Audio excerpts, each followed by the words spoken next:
Oh, what a day! What a lovely day!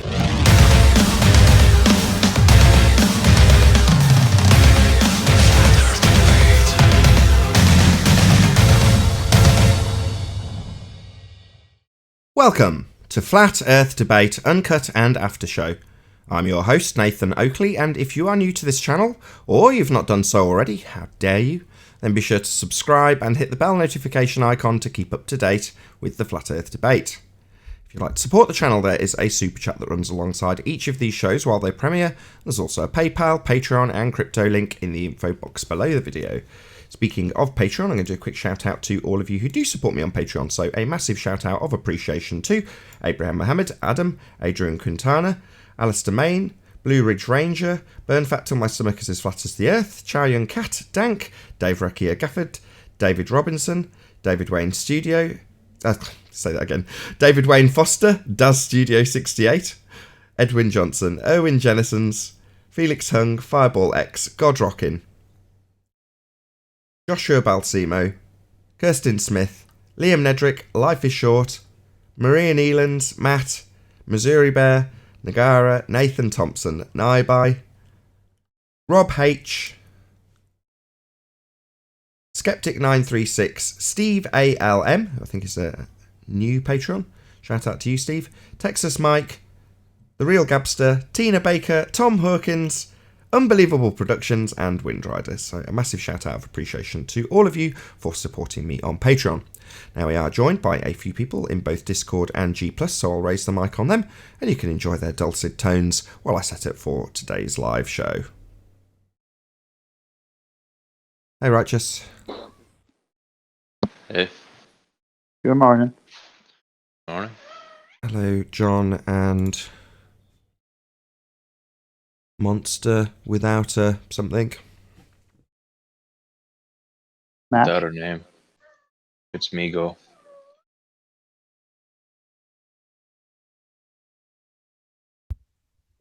Got a new kitty and he's so energetic, he's like all over the place. Yeah. He's still young.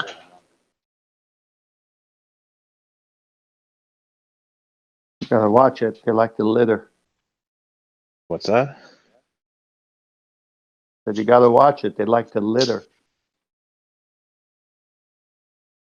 Is that like supposed to be a pun or something? What do you mean supposed to be? You're just so slow. You're testing my puns. Thanks, Righteous. I noticed we got like 3 little plants, potted plants. And he likes to like sometimes just like dig some of the dirt out around. They're fun to watch.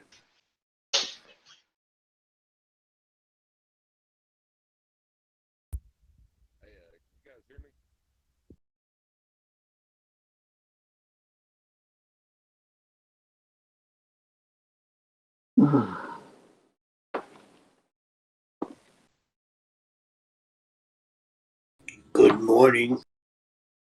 Hi Neil. Good morning, Neil. Glad to see everybody still alive. Why wouldn't we course. be?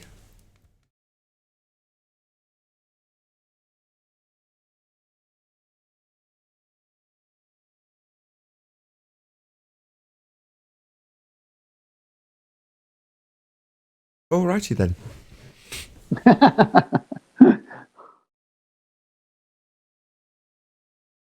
Did you ask me something? I didn't hear you. Ezeko, don't worry. Busy weekend this weekend with Ballbusters. Yeah, you I was there for stuck that around after for show. quite a That while. was great. I had 3 people all at once. Whoever. Neil first. Go ahead. I was there for the whole thing. That was great. The after show was amazing. I hope somebody recorded it. Yeah, I published it. Really? I didn't see that. Yeah, on the second channel. Yeah, I have them both. I didn't look. I gotta look. Can't miss it. It's got a picture of a woman with a...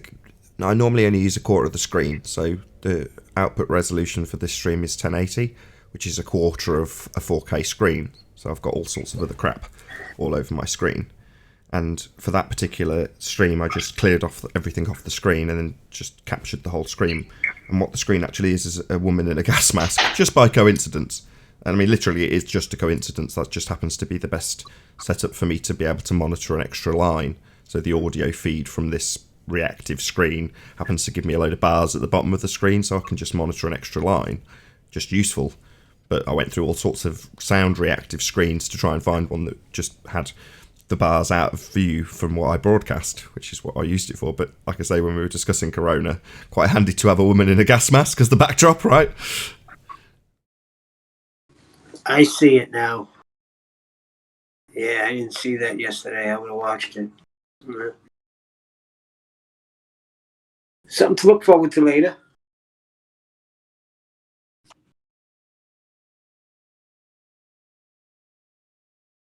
So what time did you go to sleep that night? Me? I didn't sleep any at all over the weekend, really. Got like an hour or so here and there, just non-stop doing stuff. So all of Saturday night I was editing out the crap songs that I hated from Ballbusters. That was fun. 2 or 3 attempts on YouTube, only to then import it into my iPad to edit it manually and then render it and then upload it. And that just took hours and hours and hours. Speaking of iPad, how do you like it? Good. It's good. Same as the old iPad in terms of when I first got the old iPad, it was like this one. It worked really well. Mm-hmm. No, it's very good. It does everything. This one you can put two screens, right? The old one you can on one screen. Say again. You can pinch and put 2 screens here, right? And the old one was only 1 screen ability. No, I could do that on the old one. So the old one was also an iPad Pro. The main fault was that it was knackered. It was just literally worn out. I'd worn it out using it daily. 13 or 14 hours a day was what the screen timer on Apple, they have this like screen timer. It tells you on a monthly basis or weekly, I forget, how long you've spent in front of it. And it's like, you are spending 14 hours a day in front of it. And you're like, yeah, I am, yeah. So it just got worn out. Sleep is overrated anyway. Yeah, kind of. I'm a bit of an Not for insomniac me. anyway, so not getting a great deal of sleep isn't a shock to my system, but by the same token, I still do need sleep. Over the weekend, I didn't get any. I work on the farm. Sleep is not overrated.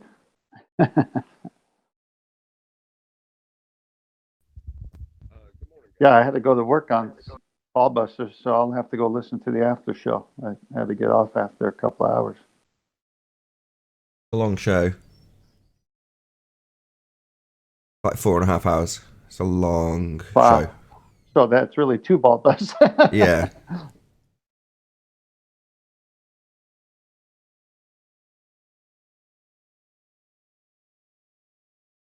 I saw it as a useful opportunity. I condemn anybody talking about the subject on this show, and I will continue to do so. But by the same token, it wasn't Ballbusters, that was out of the way.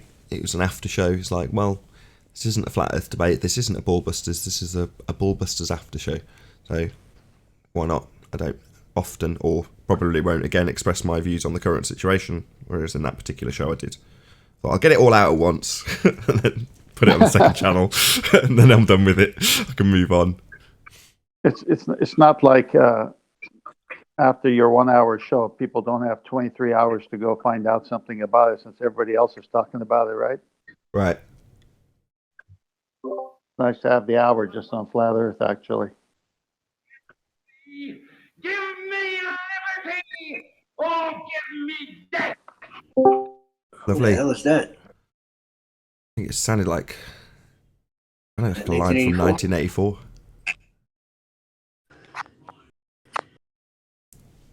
You should have named it The Spanking of Mark Taylor. It wasn't designed to be a spanking of Mark Taylor. Mark Taylor just represents normies. That's, I don't want it to come across like I've got anything against. I haven't got anything against Mark Taylor at all. In fact, I don't even know the guy. I don't care for him or discare for him in any way, shape, or form. But he was a useful tool to When demonstrate. somebody says I'm home counting my money, that really starts to annoy me. So I got issues with that dude. Oh, right, when he started bragging about how much coin he's got.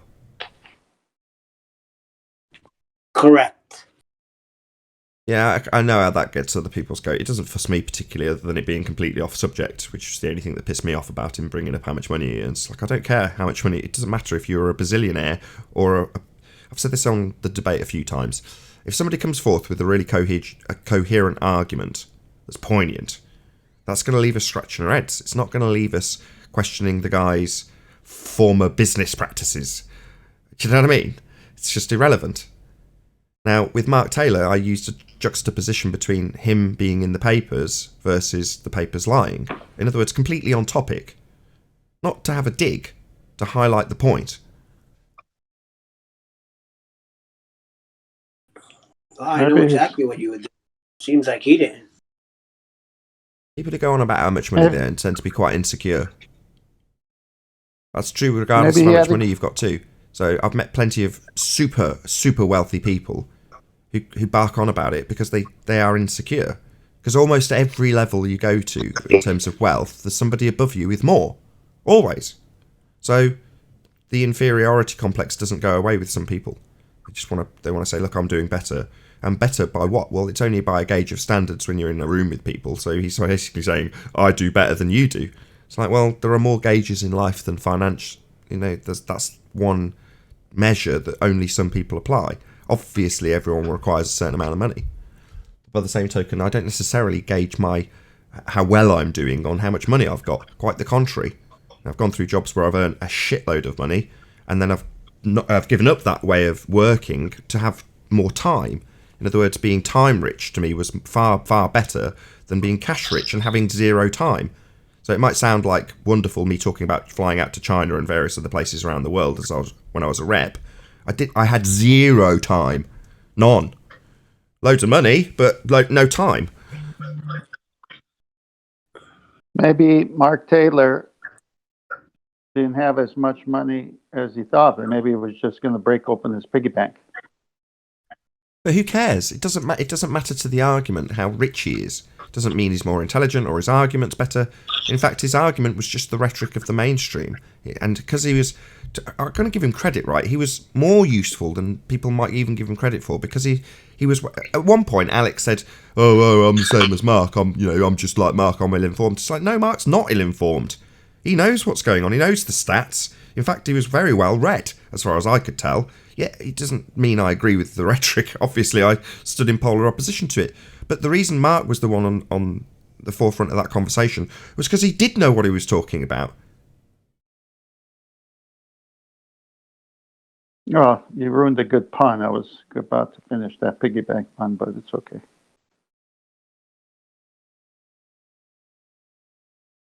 There wasn't any argy-bargy about made-up stats with Mark. He seemed to know the actual stats. He had a good handle on what was actually going on. His justification and reasonings and points around the contradictions doesn't make any difference to the fact that he did actually have a firm grip of what was going on in the mainstream media.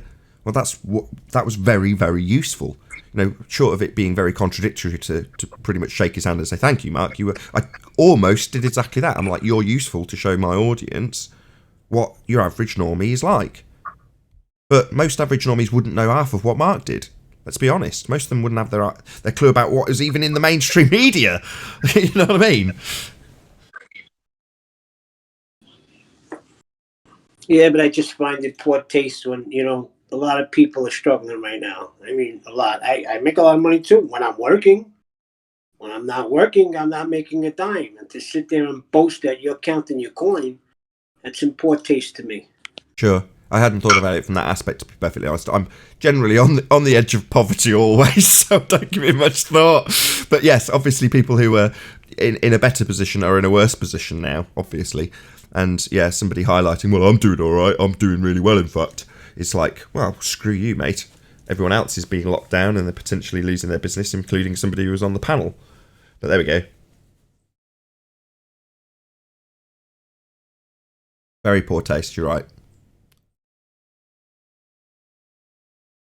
Yeah, don't put your trust in riches.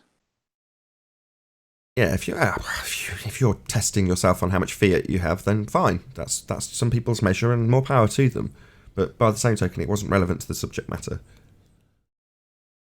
Well, yeah, but they have to change it because they're losing the argument. They can't come with a good rebuttal, so they have to knock you down while lifting themselves up with a what do you call it?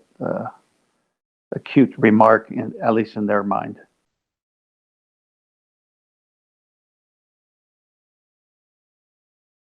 Right? As I a- mean, it's a different form of an ad hom without attacking the person. I mean, without answering the question and attacking the person, the ad hom as we know it. This is more of a, well, look at me, I'm this, so I'm wasting my time talking to you kind of a situation they're trying to create. Like I say, I don't hold that much weight in that regard against Mark. If other people found it in poor taste, then obviously I can only echo their sentiments. But by the token of the discussion, it didn't really matter, as far as I'm concerned. A moot minor point that was moved past pretty quickly in a very, very long discussion. It's going to pass quickly because Howard Hughes had more money than Mark Taylor, and he's dead. Everyone's going to have the same life. You're born, you live, you die. So what you do in between, if you want to brag about your coins, well, have at it, I guess. Right. My wife says you can always earn more money. The amount of time you have is definitely finite. Yep. Time is more important than money, that's for sure. Yeah, well, I made that choice many, many years ago and just sort of weighed it up. What's more important to me? You know, now I still see life as pretty sweet. I have good fun dancing with my kids, those sorts of things. Most people are like, so what? You know, I could dance with my kids any day. It's like, well, could you when you're at your office? Probably not. Well, they can't because they've grown up already, and they didn't have the time when they were small because they were working too much. Yeah, my folks say that to me all the time. Oh, one of our only regrets is that we spent so much time working when you were growing up. Like, if that's one of your only regrets, you think, well, I'd like to not have the same regret. That's right.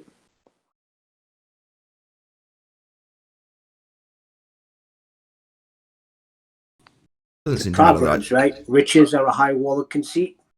Say that again. In the Proverbs, it says riches are a high wall of conceit. A high wall of conceit. Yes. Okay. Self. It's all about self and self-adulation, lifting yourself above everything else, and you're using your riches to do it. So you're very conceited instead of trusting in God and having a behavior that matches a humble person. You're very conceited. It's the contrast, I think. I got a really distorted view of money as I was growing up because of one misquote by my mother. So she told me that money was the root of all evil. She told me it was biblical. No, it's the love of money. Let me get to the end of my story. So I grew up under the understanding that money was the root of all evil. That was what I understood. That's what I was taught. And then I told this to my grandmother, deeply religious woman, and explained this to her. She was probably about 99 years old at the time. And I explained to her, and I was like, oh, no, I don't care that much about money. And I was like, it's the root of all evil. She says, what are you talking about? I was like, that's what my mother explained to me. She said, no, the love of money is the root of all evil. I'm like, really? Oh, okay. Well, I almost despise it. You know what I mean? Yeah. Yeah, they get it wrong in the Pink Floyd song as well. The song Money. They don't say the love. They just say money is the root of all evil today. Everybody misses the love part. Right. Like in Simpsons, great quote from Monty Burns. He walks into a room that's full of gold coins and jewellery and riches. And he looks at it, walks out with Smithers, and he says, Smithers, I'd trade it all for just a little bit more. Always a little bit more. Yeah, it's a tool. That's all it is. And it's either going to own you or you're going to own it. It can't be your God, as many people have made money to be.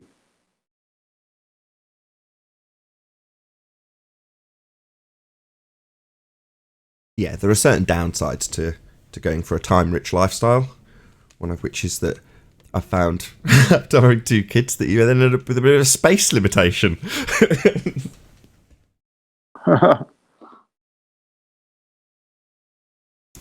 I'm in a small apartment, that's why. Yeah.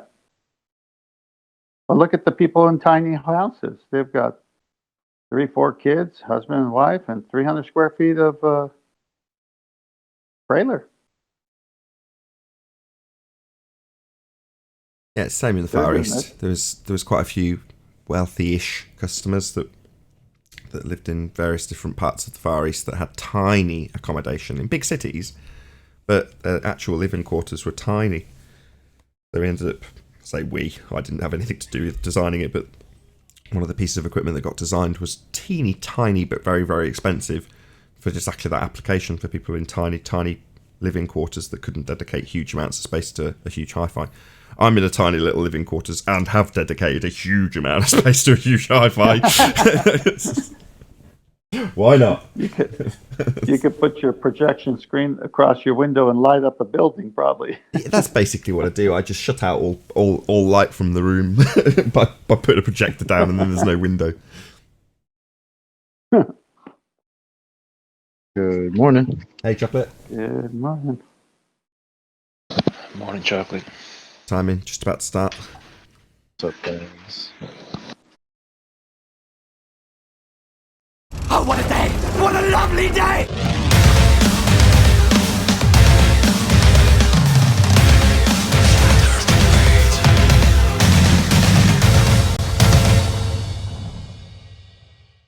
Welcome to Flat Earth Debate Live.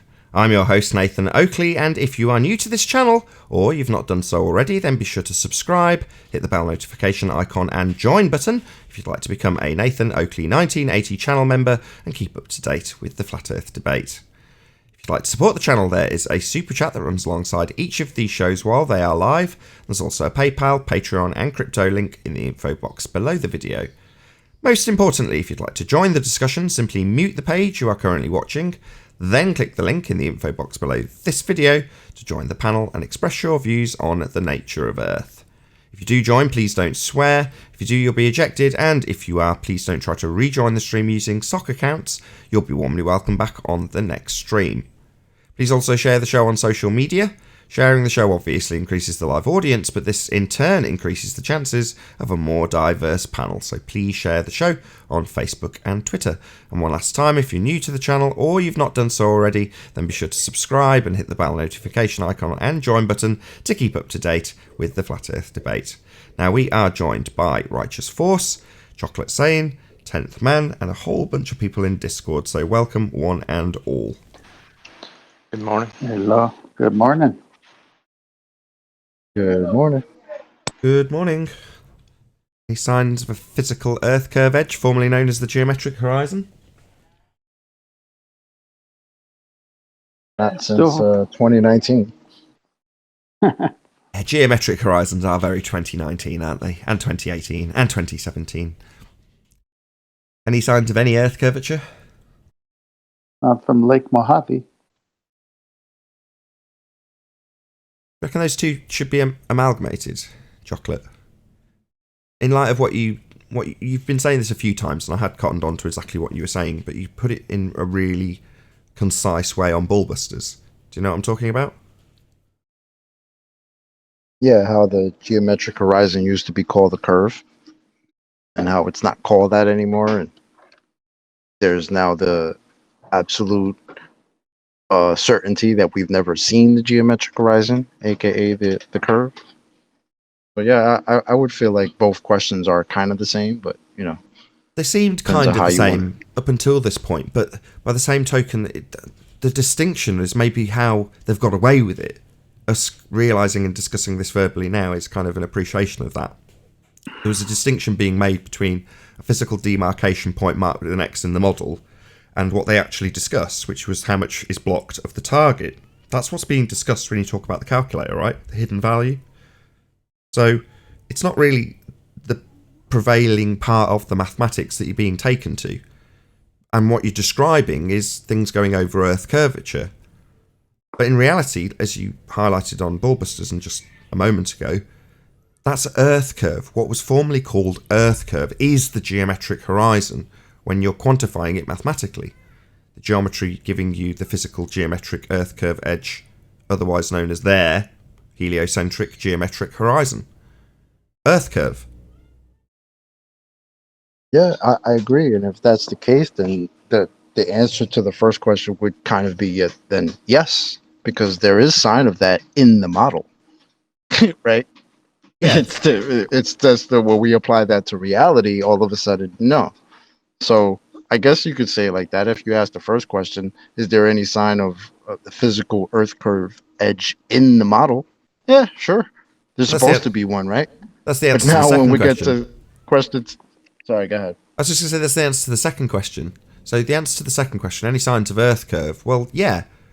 The Earth curve's in the Earth curve model. Yeah. I know what you mean. Well, when you take Neil deGrasse Tyson saying that stuff is flat, and he takes his hand and makes a flat sign out of it, and he's saying how high you have to get to see the curved chocolate, according to Neil deGrasse Tyson? Well, he did establish how high you have to go to see it. He says how high you are that you can't see it from. Okay, So what was you that height? can't see it from 128,000 feet.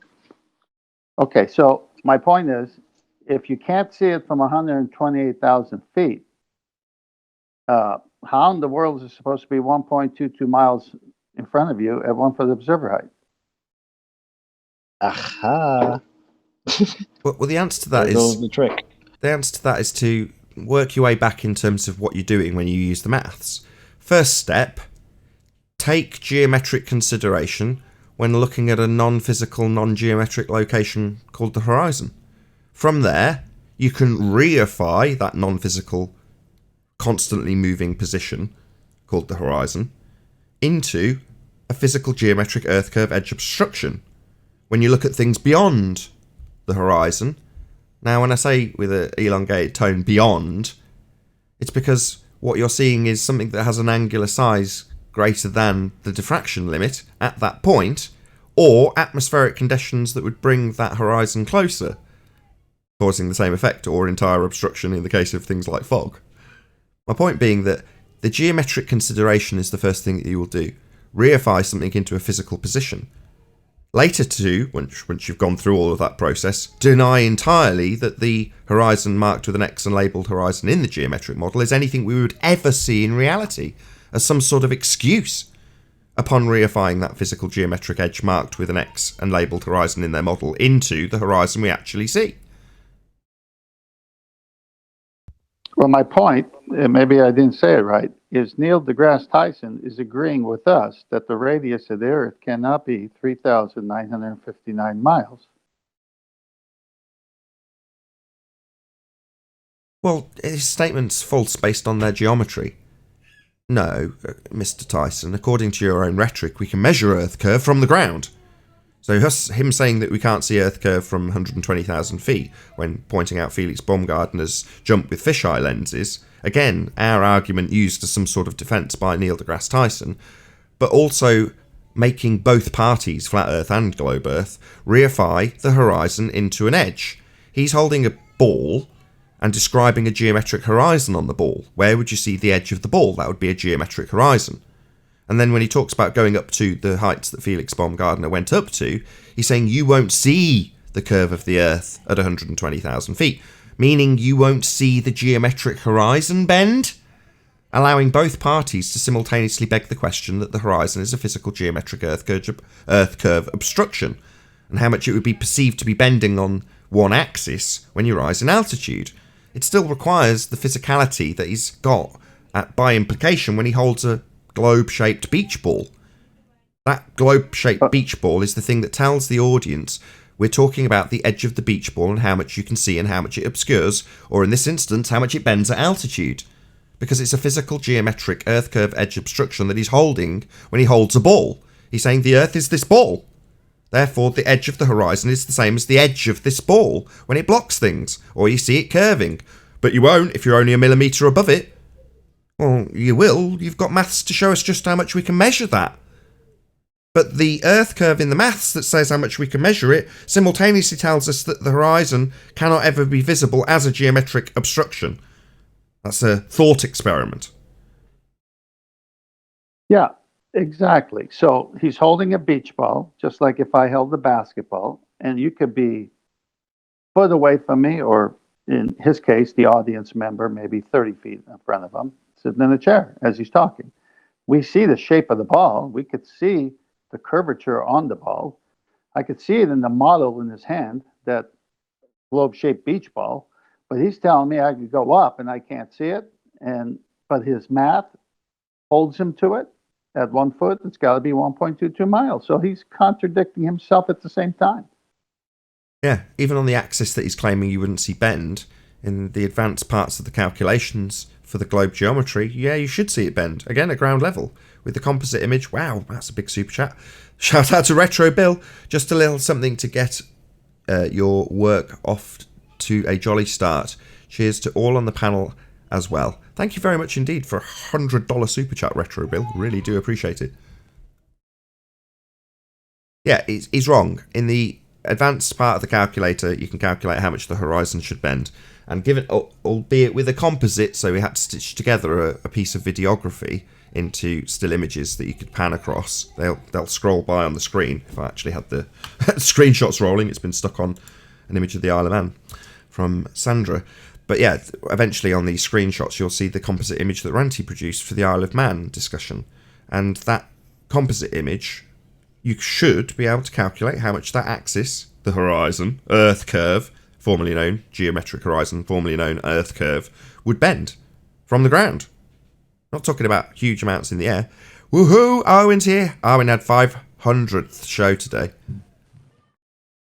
Yes, I did. Hello, Nathan. Hello, guys. Good to have you, Arwen. Damn, you're at 500 shows? Huh. Yeah. Congrats, brother. 500 early bird shows because I had a more flatter talk shows before that, of course. Yeah, Oh, yeah, man. I'll put you on That's screen. awesome. Congrats, Take a bow. brother. Take a bow. Put you on screen. Take a bow. Take a bow. 500 shows. Woo, woo, woo. Well done. Good job, Armin. Yeah, serious dedication. I don't think I talked about flat Earth though the entire show, except for the last moment. But, Right, get out. Oh, sorry. That's Godzilla for the super chat. Let's see if I can bring it up on the other page. I struggle to read it on the other screen. Oh, you got a lot of super chats today. Yeah, well, I got one massive one from Retro Bill. Thank you very much, Retro Bill. For $100, at least read it right. He said, "Week, not work. Love you." It's because it was on the biggest screen. I'm sorry, Godzilla and Retro Bill. Just a little something to get your week off to a jolly start. Cheers to all on the panel as well, says Retro Bill. Thank you for correcting me, Godzilla, with a super chat. I'll read it again. We only got 2 questions. Cheers right back. Shout out to you guys. We've decided, while you're away, Arwin, to amalgamate the 2 housekeeping questions that get asked at the start of the show. And the reason I'll repeat, because it's worth repeating. So, any evidence of a physical geometric Earth curve edge, formerly known as the horizon, in their geometric model, and then followed by any signs of Earth curvature of any description. Well, on Ballbusters, Chocolate was really concise to point out that Earth curve is the geometric horizon. That's the assertion. If you go up in height, you're talking about Earth curve when you talk about how much the horizon bends. When you're at the ground and you talk about things being obscured into the distance at the horizon, they're talking about things being obscured by Earth curve or boats going over Earth curve. So the geometric horizon is Earth curve. We've debunked it. We no longer have a geometric horizon, but there's no point asking for any signs of Earth curve because the answer to that question is yes in the geometric now debunked model only. You might want to rephrase that first question though, because the way you asked it is there any signs of all of that in their model? And then I'd say, yeah, in their model, it's all there. But if you say any of that in the real world, like in their model, and then that would not be so easy Yeah, to take. yeah, that's kind of like what I said. What the first question would be, is there any sign of it? And it will be, yeah, in the model, sure. Yeah, exactly. But when we get to question number 2, is there actual Earth curve? Then it will be no. Okay, so that's supposed to be like that. I mean, Well, we used to answer the first question with no, right? Because we used to apply that to the Earth. But the answer is yes, because it is required in the model. It's in the model. There's an X at a place that's supposed to be a physical location, right? So yeah, there is a sign of it in the model, or in their maths, right? In the geometry. But when we apply that to Earth, it's not there. I'm going to do a quick plug, as he's asked me to, with the super chat. So, subscribe today to Good Servant, who's releasing videos. And his latest video, I'm going to put a link to in the chat. So you can go and check him out. Check out his new video. There it is. So subscribe today to Good Servant. Thank you very much indeed for the super chat. I'd like to address the refraction claim. Go ahead. Well, it's a modus ponens, but light bending or light changing angles is refraction. So if the horizon is refracted, we should observe changing dip angles to the horizon. We don't observe that, so the horizon cannot be refracted. No, we do. The horizon changes its position, doesn't it? The whole point is we have varying dip angles. So if you've got a varying dip angle because of constant refraction, how are you going to derive radius from it? In other words, the Al-Biruni method, you're drawing a triangle basically from your point at the top of the mountain to the horizon. But if that's moving around, you're not measuring a physical geometric location to derive a radius. That's the point. But let me just correct you slightly, just so you rewired better, without sounding rude. If you haven't got a straight line to the horizon, then you can't do geometry. So their argument is to say that the light has reached us and been deviated from straight. Well, geometry requires a straight line between the point that you're measuring, which would be the tangent point, the edge of their curve they claim, and you as the observer inside profile. Well, you're going to draw a straight line between the two. The line is called a tangent. That straight line. Well, every time they argue because they're idiots, well, it's refracted. Oh, right, so not geometric then. Now, they're idiots. The best one was the one that was the most pompous and proud about this fact, AB Science, who went out of his way to declare how we were all idiots, while simultaneously sacrificing his own geometric certitude of a sphere Earth by saying that we don't have any straight lines to it, and then drawing donkey dick geometry for me to use constantly over and over again in the little clips I use.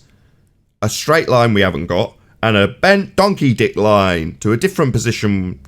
You know what I mean? In other words, you don't have geometry then. You don't have a straight line between this fake point that moves throughout the day. So if it's refracted, it's not geometric.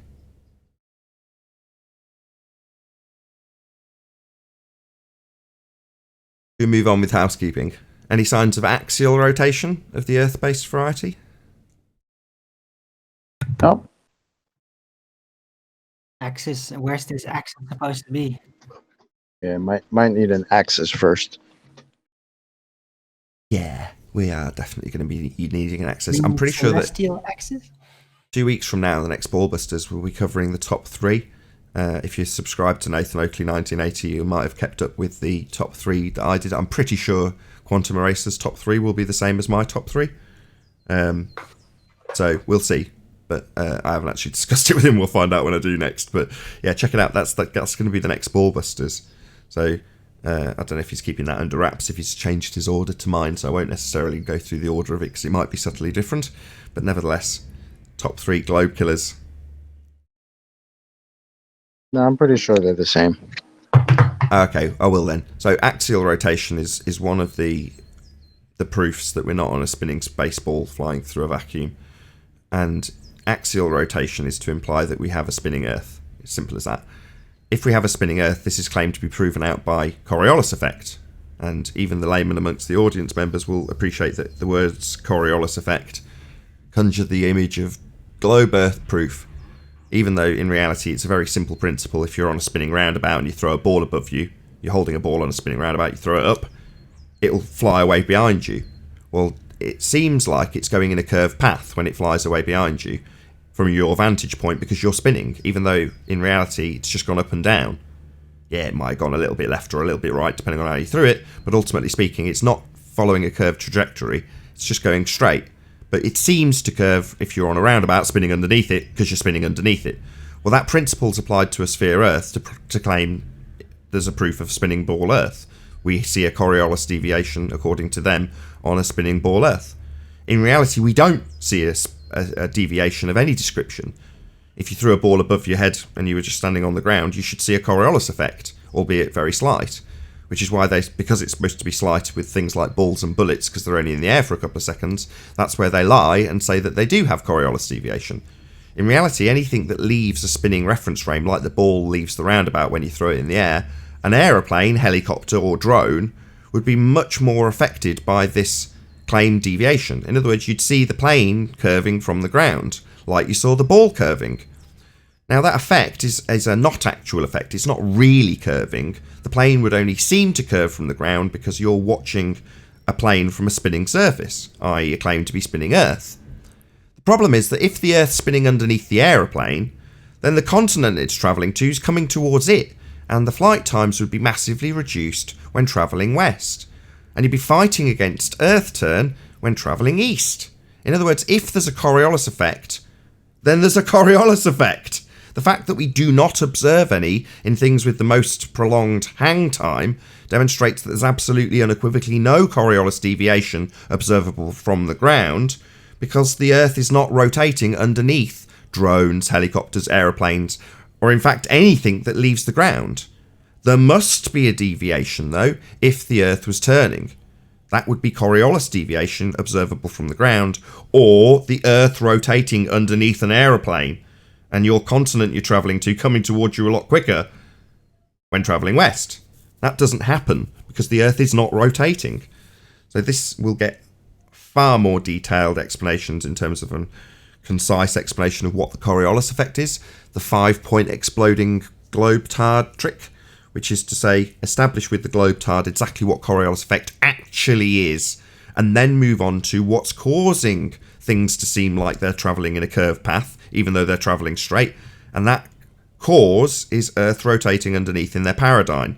All you then do is demonstrate how Earth is not rotating underneath an aeroplane, and give an example. For example, Charlotte, North Carolina to LA.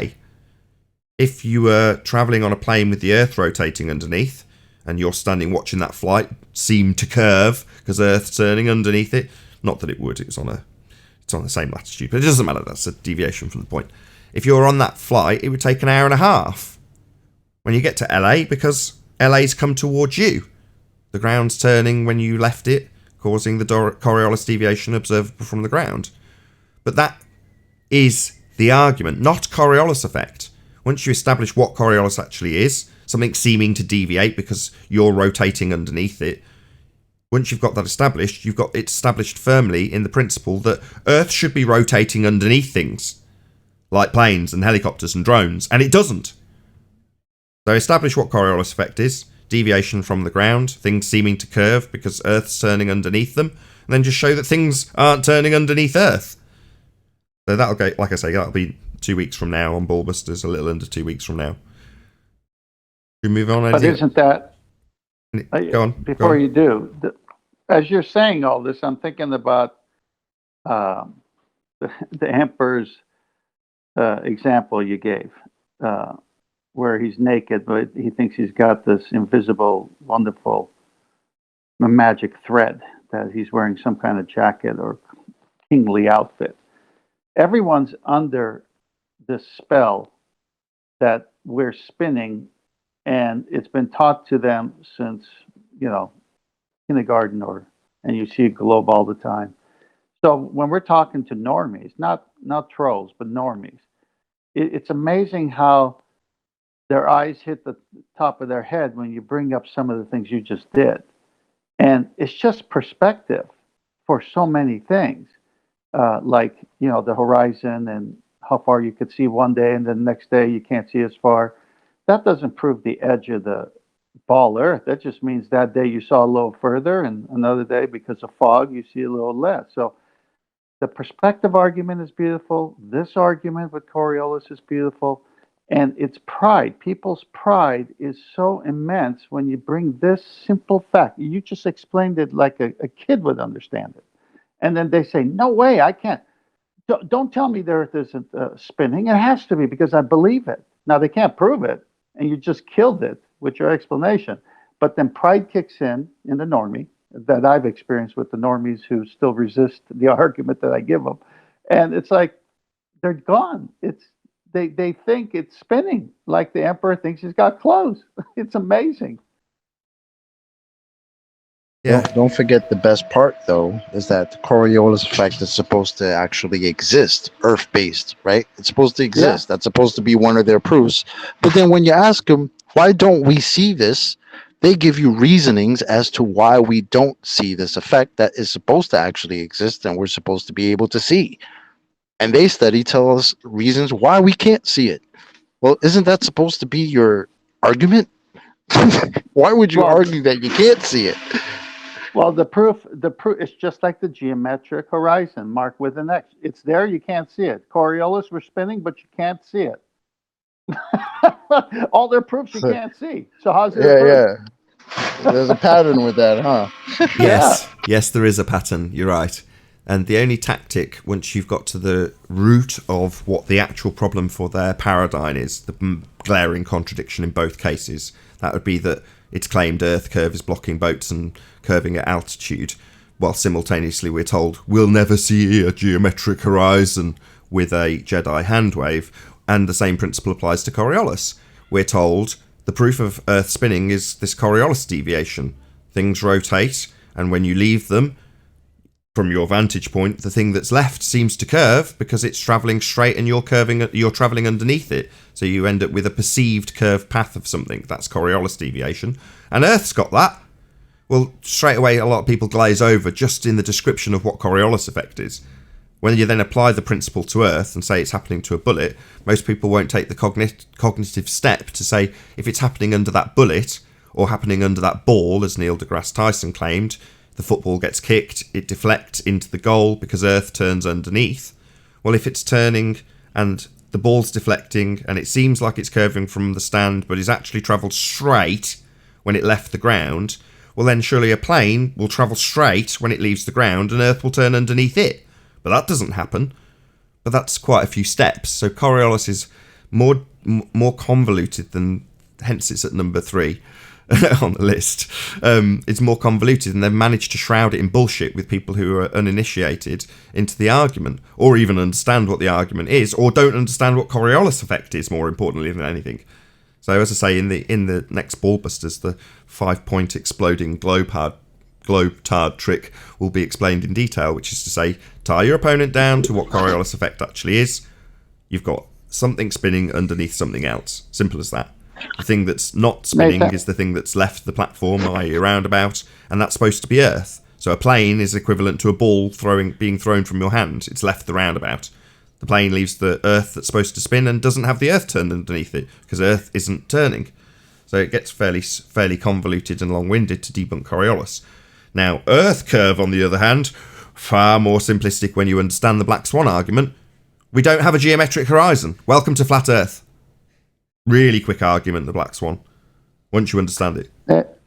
Nathan, before you keep going, can I add one more to this pattern that Chocolate and I are talking about? Well, before you do, Cleary says, I bet you $2 you won't read this.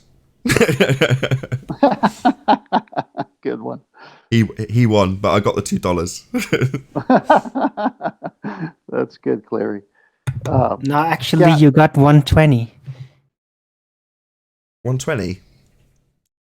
You think Retro Bill needs another shout out for the $100 super chat? I don't mind. Retro Bill is constantly giving me super chats. He's really, really good. Thank you so much for all your support, Retro Bill. Worthy of another shout out, $100 super chat. Woohoo! Yeah, I'm just saying Google take some of it, but that's okay. Let's not spoil it. Arwen's rubbing his hands together going, the people who let me use their site and give me an audience take some money too. Too bad you can't go to dinner, Nathan. If you say it like that, it sounds really creepy. All right. So the other one is the atmosphere and gas behavior. So we know that gas moves in all directions.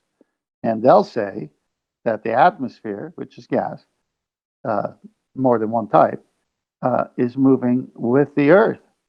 Well, right there, it dies right there because you have north, east, south, and west winds. So how is it possible that the whole atmosphere is moving with the Earth on a westerly direction? So that's another one of those things that they say, but they can't prove, and the evidence proves otherwise, meaning you can always disprove their statement. Without giving any hints away about what the top 3 might be, any evidence that you can have gas pressure without the necessary antecedent of a container? Nope. No. Unless you want to count having gas in a container as having not gas, or having gas not in a container, then it could be possible. I see. So if I was to show you a demonstration of gas pressure without a container inside a container, that could be a demonstration of gas pressure without a container, but just a container used to demonstrate gas pressure without a container. That sort of demo. Yes. Yeah, it kind of ignores the question, though, doesn't it? How can you have gas pressure without a container? Doesn't imply that we want to see a container creating a space that doesn't have gas pressure without a container. That makes no sense because you've got a container. Another shout out to Retro Bill. Wow, it's just dropping loads of cash on me. Thank you very much. It is tough times, though. I'm definitely not going to say no. Thank you very much indeed for the super chat, Retro Bill. I have to read it on the small screen. I'm going to butcher this too because I can't see it as it's the last super chat. Just a little something extra to cover those pesky YouTube fees. Thanks, Arwen. I think your comment got me an extra super chat. Thank you, seriously, Retro Bill. Really do appreciate it. So before we get sidetracked, though, gas pressure without a container, people are getting a mini warm-up for the Ballbusters that's coming up next. So I'll plug this a lot because I like top 3 shows, especially when they're debunking heliocentrism. But yeah, so gas pressure without a container was on my list as number 2. I don't know where it'll sit in the list for Quantum Erasers list. I'm sure we'll discuss it. However, this was the former number 1, the best globe debunking there was prior to the Black Swan, which we've covered already in terms of the geometric horizon. That's the Black Swan argument, if anybody hadn't figured that out. But gas pressure without a container, former number 1, down 1 at number 2, is equally as good. If you crick your neck if you've got a window nearby and look at the sky for a moment, if you're an audience member, and ask yourself this question. If the sky was a vacuum, how am I breathing any gas? The gas I'm breathing would evacuate into that space. That's what gas does. Expands in all directions to fill the available volume it has available to fill. And if the sky is a vacuum, then that's an available volume for the gas to fill. And the gas would expand in all directions and fill that space. Not just quickly, instantaneously. So we'd all be here with no gas. But we do have gas, and the necessary antecedent is a container. Hence the question, how can you have gas pressure without a container, given that the globe Earth model has us as a sphere in a vacuum without any containment? Got little ships flying out to what are claimed to be rocks in the sky vacuum, also defying natural law. Nevertheless, we don't have a container in the heliocentric model, we're just gas clinging to this rock that's flying at absolutely astronomical speeds. But the gas doesn't fly off, it just holds here. And the rebuttal we get is gravity. Well, no, gravity's not overcoming entropy. And I'll use Mark Sargent's shortcut to explain this. If your first floor is a vacuum, and your ground floor is normal gas pressure, and there's a cork between the two, what is actually occurring when the cork is in place is the gas pressure is hitting the cork and bouncing off it. As soon as you remove the cork, there's nothing for the gas pressure to bounce off of, so it all goes through the hole, upwards, into the vacuum, and equalises. So the gas fills the space, regardless of the direction being upward. So the assertion that we have a non-force force that you can think of as a force called gravity, actually the bending of a conceptual medium known as space-time, only existing in the reified idea of a man called Einstein, permeated amongst the masses through books and education, this non-force force that you can think of as a force bending of conceptual medium pseudo-Riemannian force space won't overcome entropy, which is a natural law. The gas will fill the space. If the sky was a vacuum, we would not be breathing, because the gas would fill the space. Now, why go through all this diatribe? Well, it's asserted the sky is a vacuum, called outer space. Irony of irony, they call it space. A space for the gas to fill? Yeah, they're just laughing at us. Well, all the photos that are claimed to prove Earth's sphericity from space are being taken from a second law of thermodynamics violation. You can't have gas pressure without a container. You can't fly a little ship through the gas we're breathing into a vacuum to take a picture of a sphere Earth. All of the pictures, all of the claims and the little shows, the little plays that they have on television about this region called space are all fake. Instantly made debunked by the second law of thermodynamics and gas law. Hear, hear. Not bad. 30 minutes, that was a proper little 3-step plan to debunking any notion of heliocentricity that you may have as an audience member. Not a bad start to a Monday. Yeah, very good, I'd say. Plus, they made they made the stuff up as the years went by to fool us. They made a critical error about their non-force force, which is labeled gravity. And they got two types, Newtonian and Einsteinian, as you said. But the mistake is simple. The gravity, if it did exist in their model, which it doesn't, I just want to say that up front, they say it's stronger at ground level, right? Because the Earth's core is magnetic, and that's what's pulling the oceans and everybody towards it. Well, the higher you go, it's weaker. The closer you are to the ground, it's stronger. So right there, it's telling you that they should have, if they were smart, say that gravity is stronger further away than the Earth's surface, because they're trying to say this gravity that can't even keep the gas on the ground is keeping it next to this vacuum of space where it's weaker. So it doesn't make any sense even if you gave it to them. Well, is there any scientific evidence of gravity? No. So Nathan, do you believe that if you had one floor above another and a gap and a hole between them, the pressures would equalise in the first and second floor? Yeah, it's called entropy. Right, so you believe, let's say it straight. So if I have two floors, lower floor, and an upper floor. It's a natural law. I don't believe this. You believe the pressure will equalise, do you? It's natural law. It's not a belief. Right, so you believe that... No. Third time. Repeat it again as a belief and I'll kick you out. I'll say it again for a third time. This is not a belief. If you interrupt me repeating it, I'll kick you out also. This is not a belief. This is a natural... Right, you've got to be removed. Bastard. Total bastard. No, this is not a belief. Yes, this is a natural law, a law of nature, applicable always. Not a belief. Now piss off.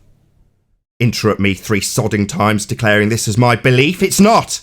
It's natural law. If the sky was a vacuum, natural law dictates that the gas would fill the space. Not my belief, sunshine. 3 times. Unbelievable bastard. Moving on. Any single viable hypothesis from any of the fields of astronomy, cosmology, or astrophysics?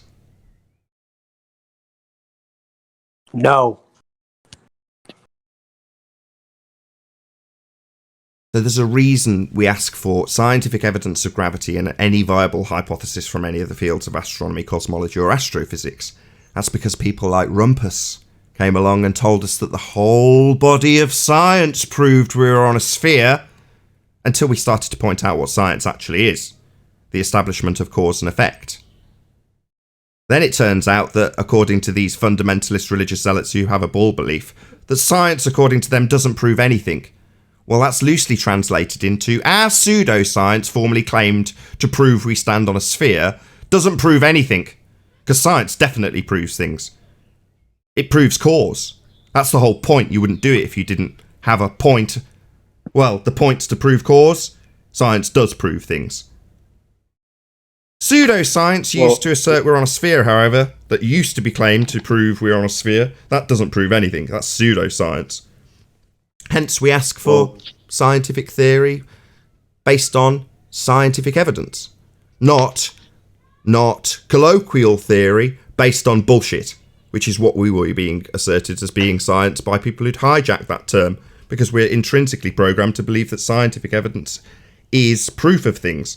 So if you label a tyre test as science, suddenly people think it's proven that your Goodyear tyres are better than Firestone. No, not science.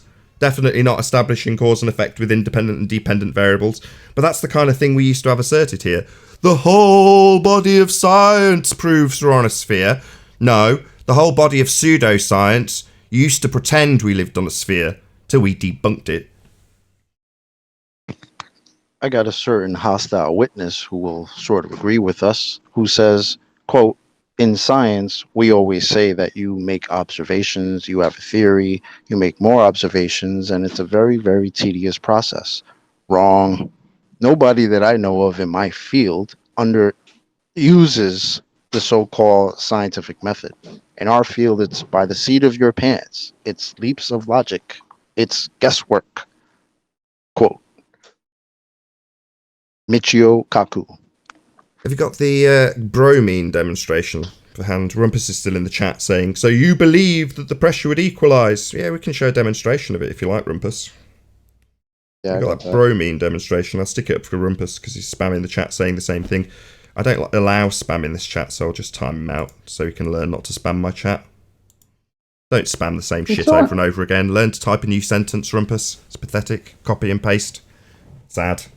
Same answer I gave you while you were here, you pathetic little man, and you interrupted. It's not a belief, it's a natural law. It's called the second law of thermodynamics. It's the entropy law. Look into it. Not my belief. That's why I removed you from this call. You're welcome back tomorrow. Yeah, I love it. Good job there. It's interesting how one of these Neil valves, deGrasse Tyson. some bromine, Just one sec.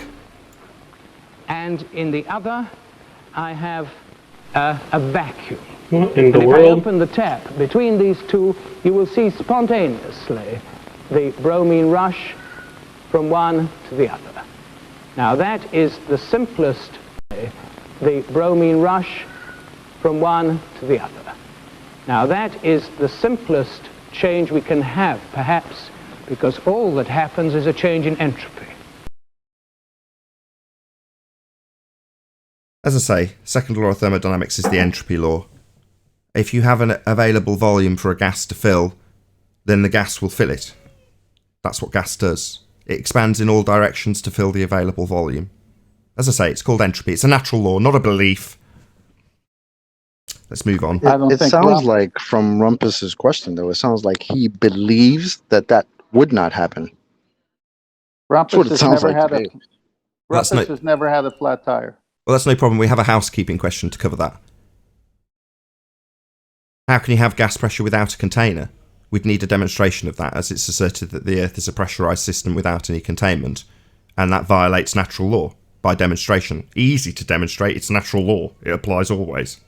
So we have these things called natural laws, applicable always, and a heliocentric model has an idea of gas pressure without containment in a region only visible from a place that we can't travel to and violates this very law.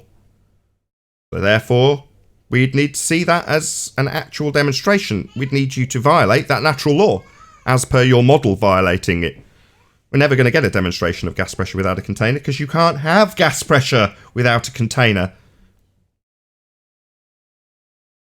What I was going to say earlier was Michio Kaku and Neil deGrasse Tyson and the rest of the people that are similar to them always are barking at the little people about science and how they've gone and studied and they know what they're talking about and science and, you know, you have to know it. And then when it comes to the simple questions, they have to now say science doesn't prove things. All the trolls, all the ballers. Well, why don't you listen to your high priest that say science? Like Neil deGrasse lately has a master class, and he's talking about science. Okay, let's talk about real science, not pseudoscience. And the minute you bring up all the failings of the globe model, all of a sudden science doesn't prove things. But the whole show is based on science proving things.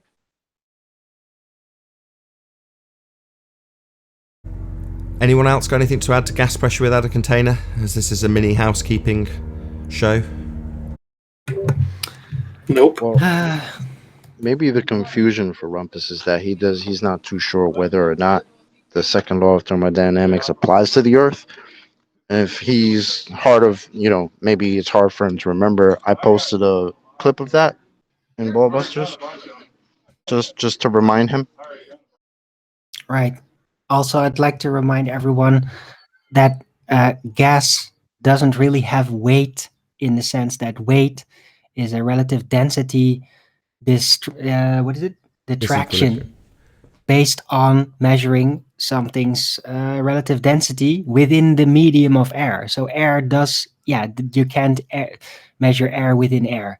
So that therefore air holds no weight, and thus you cannot even technically reason out that it's ejected by gravity, but like that. The second law of thermodynamics does not apply to the Earth. Oh, maybe that's why he was asking me about the belief that I held, because he's under the misapprehension that the second law of thermodynamics, which is a natural law derived in nature, doesn't apply to the Earth. That's probably why he thought I had a belief about that. When applied to his reification of a sphere model, he would have assumed that... Well, we have you on record saying that. It's just... Where have you got me on record saying that entropy doesn't apply to the Earth? I'd never say such a thing. The second law of thermodynamics does not apply to the Earth. Yeah, we're dealing with retards when it comes to Rumpus. He's going to talk through me constantly asserting that I've got a belief in something, when he asserts quite boldly that the second law of thermodynamics, a natural law, which I stated to him and he rumpused and talked through me 3 separate occasions, declaring belief. No, retard. You think this natural law derived in nature, applicable to nature, doesn't apply to the Earth? Yeah, that's why you think I've got a belief about it applying in demonstration, as shown with the little clip we had earlier demonstrating entropy, gas filling space. Yeah, that's a natural law. It definitely applies to the Earth, so Rumpus isn't really welcome or useful in this conversation. He hasn't got the vaguest clue what a natural law even is. He thinks that the second law of thermodynamics does not apply to the Earth. The second law of thermodynamics does not apply to the Earth. Yes, it does, you complete retard. So anybody who trusts in Rumpus and his opinion of these things and his expression that we've got beliefs, no, we're talking about actual, genuine laws of nature. He's got beliefs in reified X marks the spot's horizons. We, on the other hand, talk about natural law here. So hence he's not welcome when he's declaring, I've got a belief in a natural law. Not a belief, sunshine. Anyway, let's move on. Any evidence of the R value, Earth radius?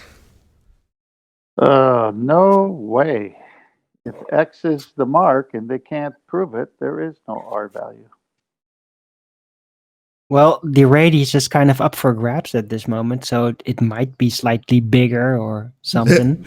Slightly. You know? According to the Black Swan image, it's out of the circumference of the Earth would be the same as the claimed, begging the question, orbital trajectory, if that's the right word, of the Moon around the Earth. That would be the circumference of Earth.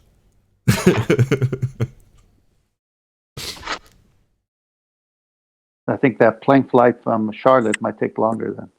Am I wrong in that? Have I given that incorrectly? Does that value end up being the radius? Brian. Hello? Brian. Can you hear us? What? What? You're sanding something on a live show. Let's just remove him. What? No, you're not wrong, Nathan. At 10 miles, at a 1 foot observer height, the radius of the Earth would go from this agreed upon by the ballers 33,959, it would have to be 264,000 miles the radius. And The moon is radius. much closer. So, yeah. Yeah. So the radius of Earth does become the begging the question orbital path. That's nuts, isn't it? Yeah, by 21,000 miles extra. Because it's what, 249,000 to the moon, they say, and this would be, no, it's more than that. It's 264, so over 20-something thousand miles. It's so dumb. Yeah, the Earth grows out to the size of where the moon currently is claimed to travel around us. Not that I'm in any way buying that bullshit either, but I'm just giving it in their mathematics just so people can visualise it. Obviously, most people are still wired in some sort of way to,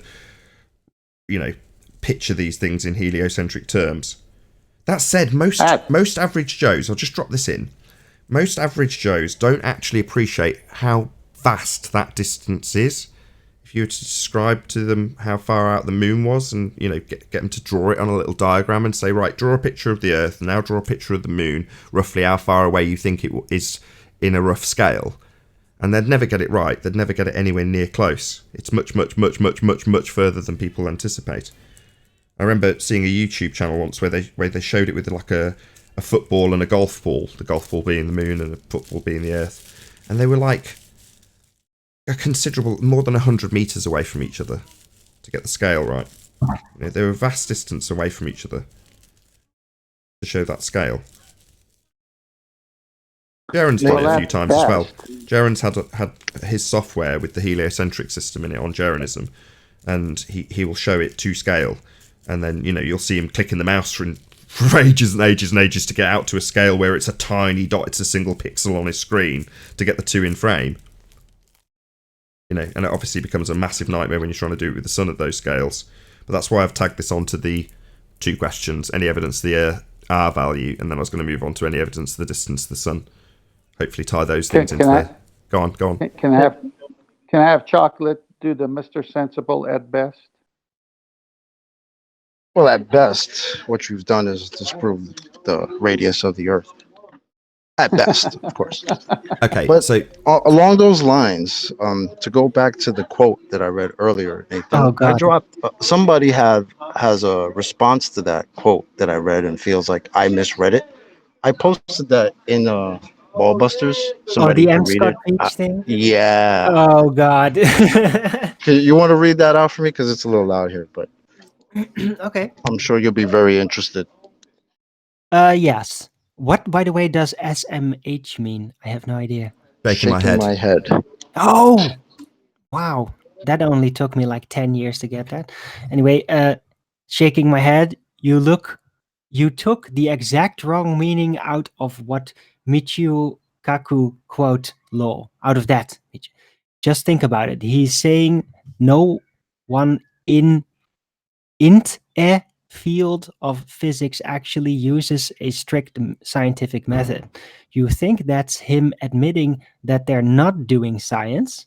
That's absurd. He's saying that the scientific method isn't required to do science. It's petulant in the extreme to imagine that you guys on the panel who have never actually done anything that anyone would call science have a better grasp on how to define it than the people who are actually making progress and adding to humanity's knowledge base. That would be M. Scott Veach, lying son of an astronaut. So he's got a lot to lose in this debate because his father, who's overtly lied to him and the rest of the nation about travelling to a second law of thermodynamics violation known as the sky vacuum, also called outer space. He hasn't been to outer space, his father was a liar. Now his son defends the lie, saying that what people call science is the establishment of cause and effect. Science is the scientific method. Now, what he calls science is pseudoscience and lies in his instance, because he's parroting lies. He's got a little Quora section from him about how you can have gas pressure without a container because of gravity, something that definitely doesn't overcome entropy. It's a pseudo force, and not actual force, not forcing anything to do anything. But yet he's lying to people about it, and then defending the use of pseudoscience, things people call science. No, science is observing natural phenomena and trying to establish what caused it. That's science. It's very narrow. It's been hijacked because of its empirical nature. Science establishes cause through experimentation. It's empirical because you have a null. If A, then B. If A, not B. At the end of your experimentation, you validate or invalidate your hypothesis, making the method empirical. You either prove or disprove your assumed cause of the effect. Invalidating it if you get it wrong, validating it if you get it right. Empirical. Very useful for liars like M. Scott Veitch and his father to call their little trips into a fake place science. It's an outrage from liars. There's only a few people in this argument we can call liars. He's one of them. A liar. Now, what these liars do is they hijack science, an empirical method, and call trips in rockets science. No, they're not. But that's what they'll call them because they're lying overtly about the place they're travelling to. So they call their little trip to a fantasy place called space science. It isn't. It's pseudoscience. Overt lies in this man's case. Should we move on? Like father, like son. Yeah, the apple doesn't fall far from the tree. I have a question. Go ahead. Where were all the real scientists when they were developing this heliocentric system? Wasn't there anyone that was fighting it?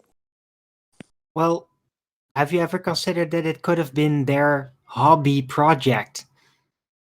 That they were handed like, hey, this is something interesting, like futurism thinking, and they just worked on it, and then like industrialists basically used their work for mind control purposes.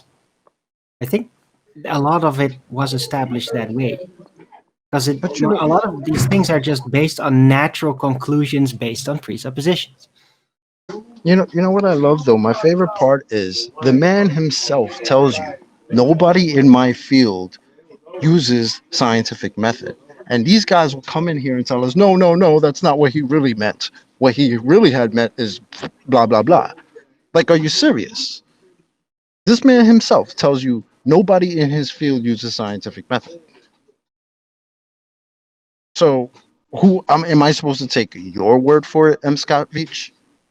When you want to tell me I'm wrong and I used his quote out of context? Come on, man. Get a grip. He's telling you himself. Don't be mad at me. Yeah, don't be mad at us because we're pointing it out to you, bro. Right? Context is summarized in the quote, chocolate. It's self-explanatory. He's talking and addressing directly the use of the scientific method. So there's no question about the context at all. No. You guys are getting it all wrong. You are thinking about this way too much in actual speak. You know? Oh, you mean the really is level? That's right. Yeah. That's where my brain operates. I don't operate in the fantasy second law of thermodynamics violation place that your father went to, M. Scott Veitch, and you think you're proud of that. Meanwhile, the guy's telling you we don't use scientific method, and you're like, nah, what he really meant? Nah, I'm good. I don't need you to translate English for me, my friend. Thanks. Right. Hey, Nathan. Why would you take what he says literally when you can think exactly the opposite of it, which is more in political advantage of where you want to go? You know? Indeed. Go ahead, Tenth Nathan, I posted something in Master B. If you could post this from Andrew Thomas Young, and it's going to validate Arwen's point. Invalidate or validate? Validate. Arwen was spot on. Okay, go ahead. It's on screen. All right. Calculating atmospheric refraction. This is on his bottom last paragraph on the topic of refraction. All the discussion above, excuse me, deals with plane surfaces, period. But the Earth isn't flat! Exclamation point. Arwen said the key word, presupposition. They are told the Earth is a globe, and we're spinning all these different directions. So when they go to do their pseudoscience, they have that as the begging the question presupposition that they got to match. So here he is saying everything I've done is over a plane surface, but I've got to match it to the Earth not being flat. So Arvin nailed it. Perfect. Can I reiterate another quote by the same man? If you can do Because it in 30 maybe seconds. you want to tell me. Yes, but maybe do it you want to quickly. tell me how I misquote this, right? Go ahead. Well, quote, usually in science, if we're off by a factor of 2 or a factor of 10, we call that horrible. We say something's wrong with the theory. We're off by a factor of 10. However, in cosmology, we're off by a factor of 10 to the 120. That is 1 with 120 zeros after it. This is the largest mismatch between theory and experiment in the history of science.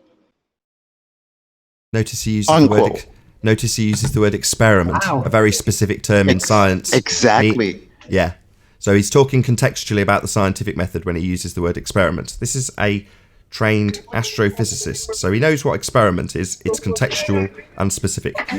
Last but by no means least, just because we're running out of live air. So any evidence of a self-perpetuating molten iron core at the centre of a presupposed spherical Earth? No. None whatsoever. But can real quick, I know we're about to end, but can I point out one more thing? Go ahead. Look how he actually separates cosmology and science. Right? He starts the quote with "in science," blah blah blah, but then he says he turns it to "but in cosmology." Oh, so does that mean cosmology is not science? Well, thank you very much, Michio Kaku. Yeah. Appreciate Exactly. that. I thought he was Exactly. brilliantly honest, really. It is absolutely brilliantly honest, Darwin. You're not wrong. And with that, I'm going to say a huge, massive, enormous thank you to all of you tuned in live on the Nathan Oakley 1980 premiering stream, or premiering stream, live stream. Stay tuned if you're watching on the Nathan Oakley premiering stream, as there will be an after show to follow. But once again, a huge, massive, enormous thank you to all of you who liked, commented, shared, subscribed, and smashed the super chat. Another massive thank you to today's Discord and G Plus panel for making this live show possible. Stay tuned if you're watching on Nathan Oakley, and I'll see you all in the next video. Oh, what a day! What a lovely day!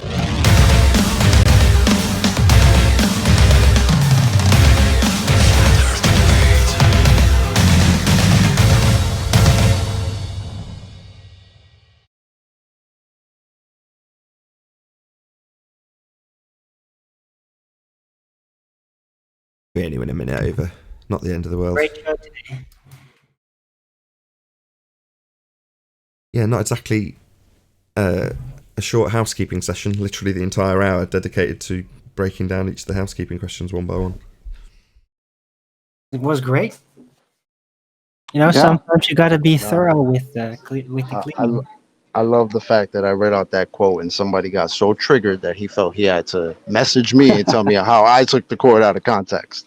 Yeah, all right, buddy. Good try. He also left a tell in there, did M. Scott Veach. What people call science. You've never done anything like what people would call science. Yet you pseudoscientists call bullshit and just so stories science all day long.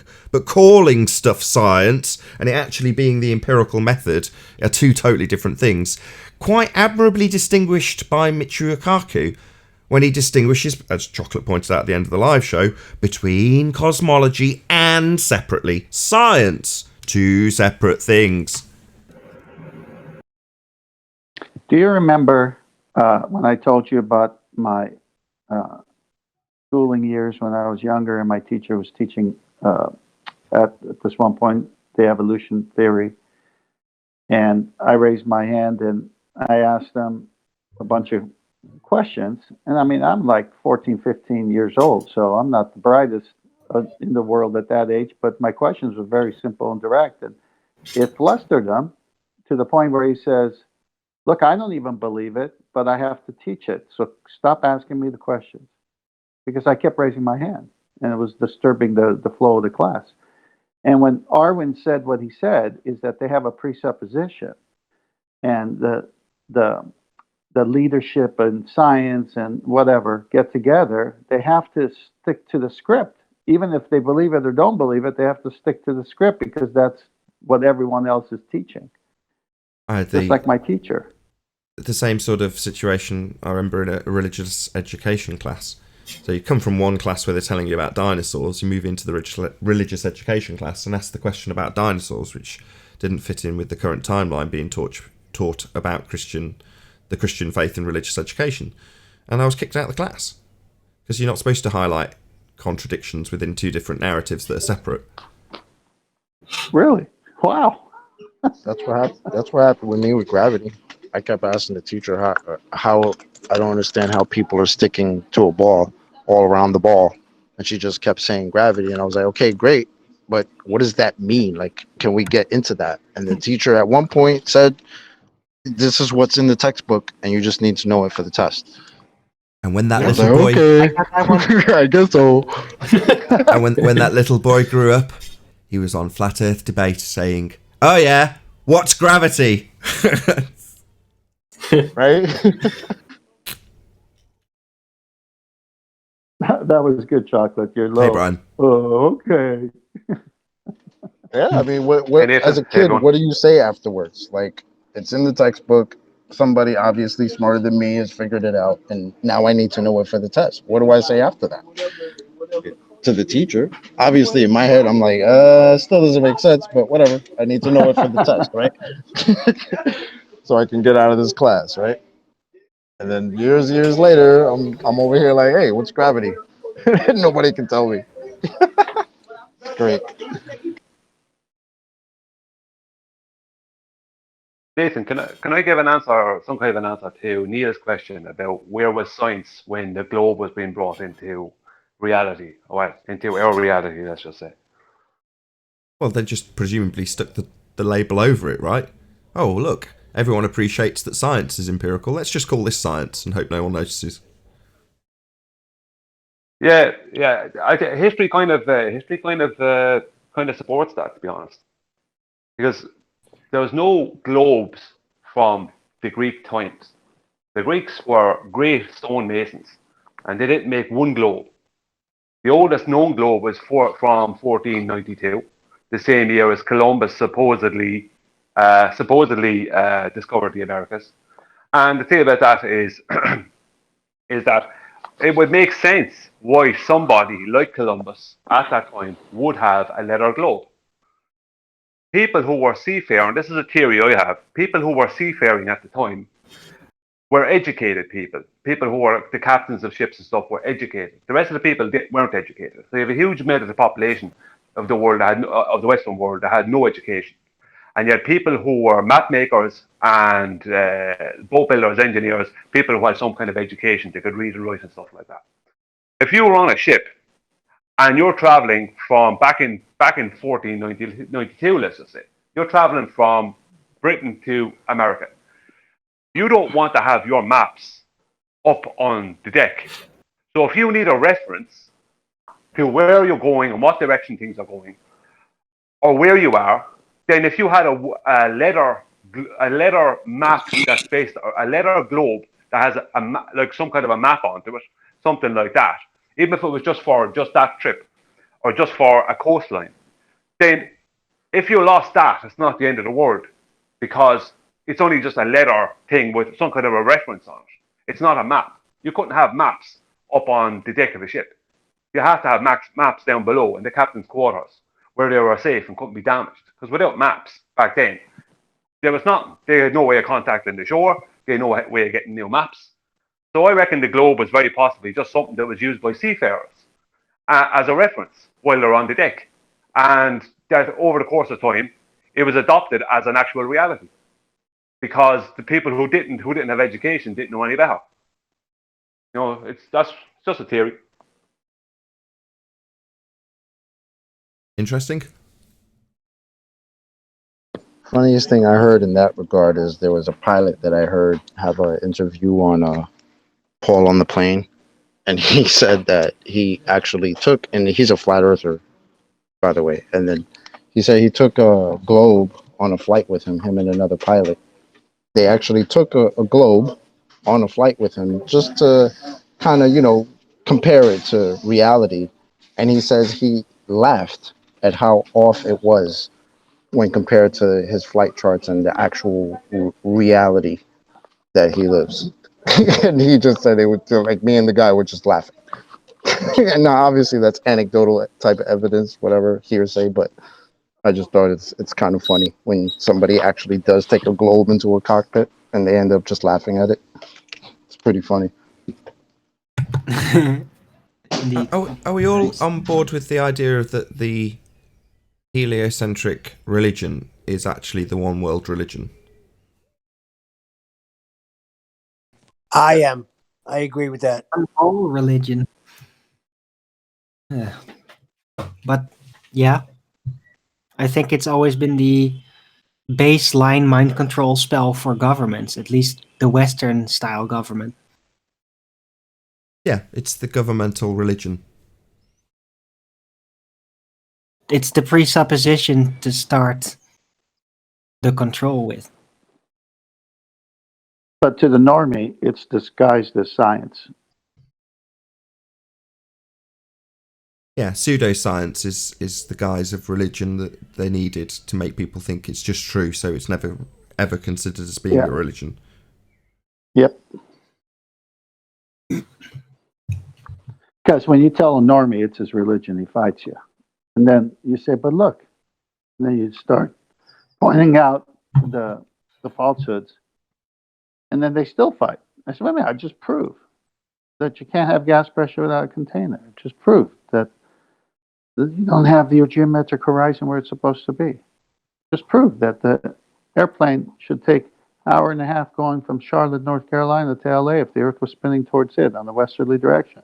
We saw the proof, and you're still going to hang on to this globe? And you say it's not a religion? Yeah, when you get that sort of cognitive break with people, what I often hear them say is, no.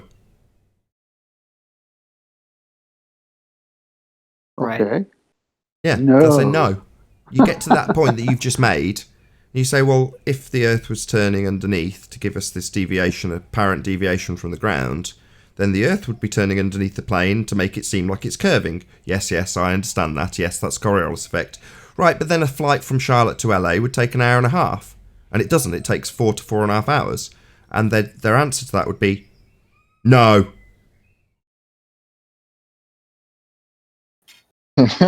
Yeah, pretty much. The conservation of momentum. That's another one. That's part 2. Or to rephrase it, it's just, when I'm saying no, what I mean by that is, you're just wrong. That's the implication by just saying no. No, you're just wrong. In other words, there is something to explain this. I don't know what it is yet, but ultimately you're wrong. That's the end of the conversation. Yeah, that's They got exactly what nothing it else. is. They got Sorry. nothing else to say because the argument that you gave is so strong, and it's now they're out of their league. They can't use the off-the-shelf arguments anymore because you did your homework, right? So I can't go to the off-the-shelf arguments. So I need to say no. What drives me crazy is that this doesn't even have to be an argument. If it was something demonstrable, they would just demonstrate it. We would just see it, and we wouldn't have to talk about it. Right? We have to do all this talking, and then when we get to a point where we say, well, can you please demonstrate it? Nah, we just do more talking. It's like, what? Or, but chocolate, it's a deeper issue, and we've all experienced it. Go to someone in your mind, as I say the story. You will have several people pop up, but I'll use my story. I went to somebody I've known for 20 plus years. I said, hey, I've been researching this thing. I know it's controversial. I know it's conspiratorial. I know people who go here are looked upon as crazy. But after researching it, here's what I found out. And I started sharing some of these things. And sure enough, come to find out, cognitive dissonance, pride, everything else hit.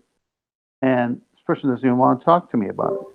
Now, I've known this person for over 20 years. We talk about everything under the sun, but not this. So I concluded it's this no that Nathan said, because they ran out of off-the-shelf arguments. They don't want to enter the arena with me. But they rather say, I'm crazy and stupid, I'll never believe another word 10th man says, than to investigate. But on any other subject, they will sit there for hours and talk to me. But not on this one. Yeah, I see there are two main reasons behind that. Number one, people are it's very difficult for someone to come to the realization that most of their world paradigm has been a lie their entire life, right?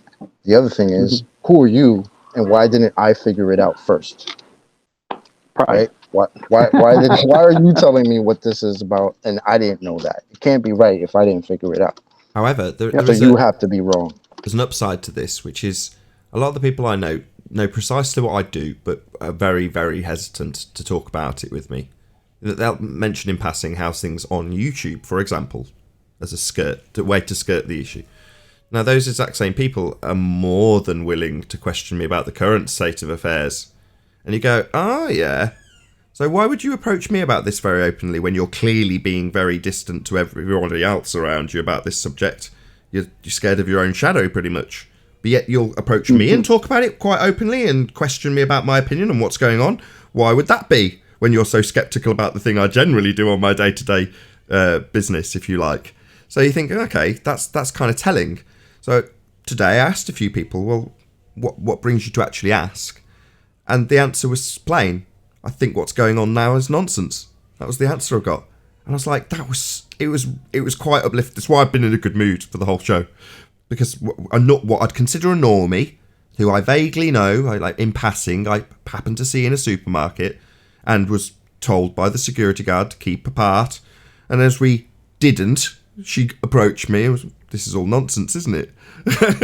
I'm like, wow, she didn't realise it, but she absolutely made my day.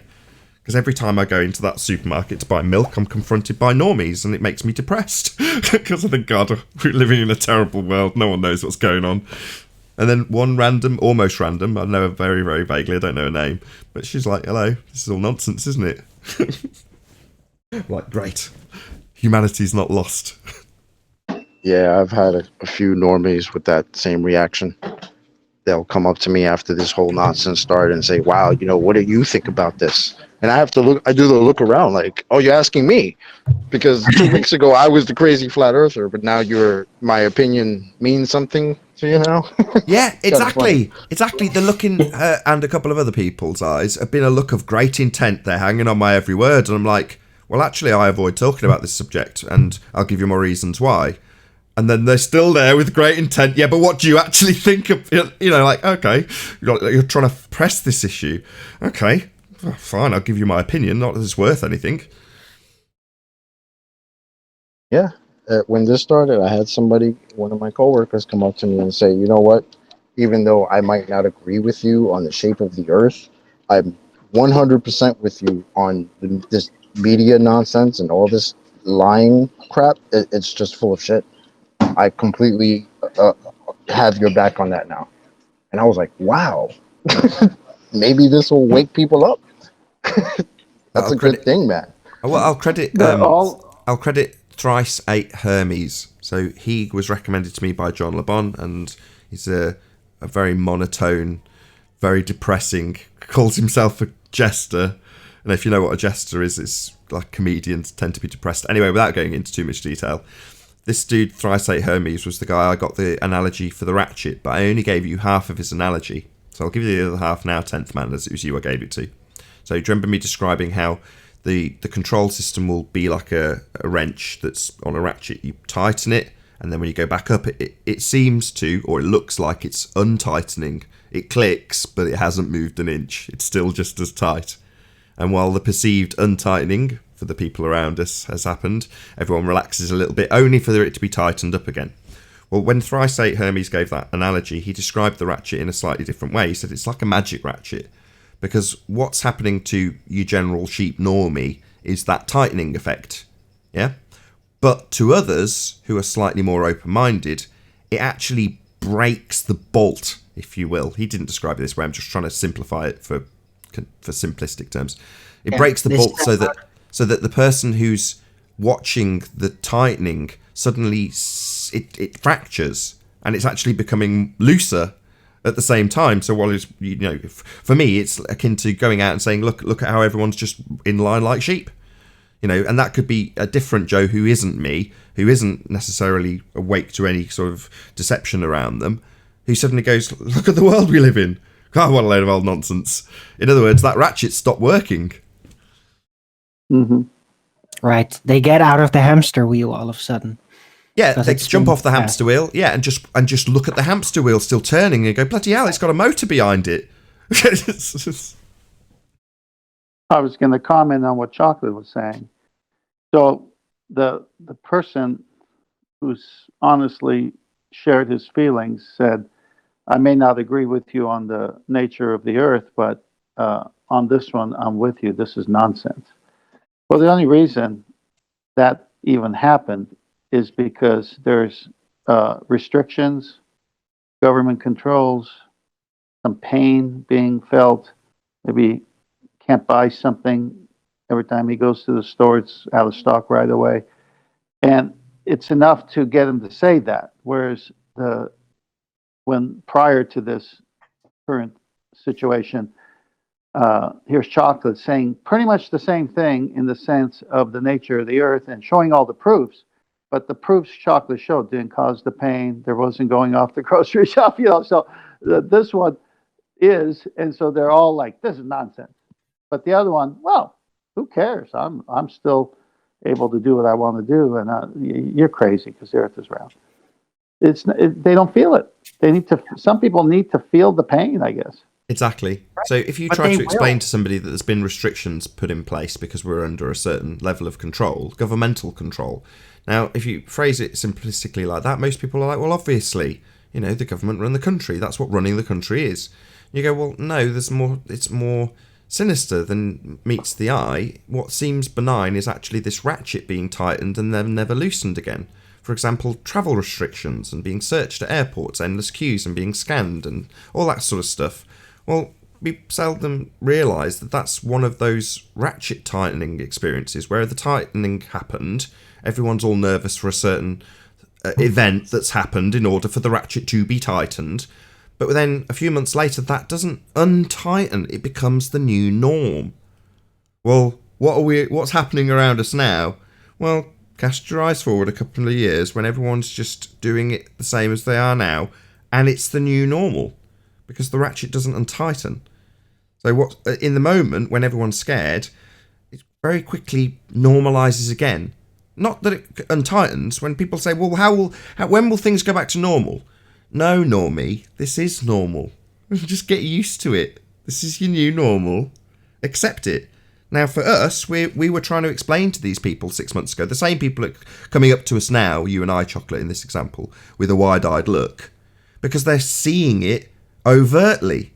Now, the fact that it has happened before, and has happened before, and has happened before, and we give them examples of it, I'm not going to name any, I don't want the video shut down, but by the same token, you'll tell them that, and they'll justify it.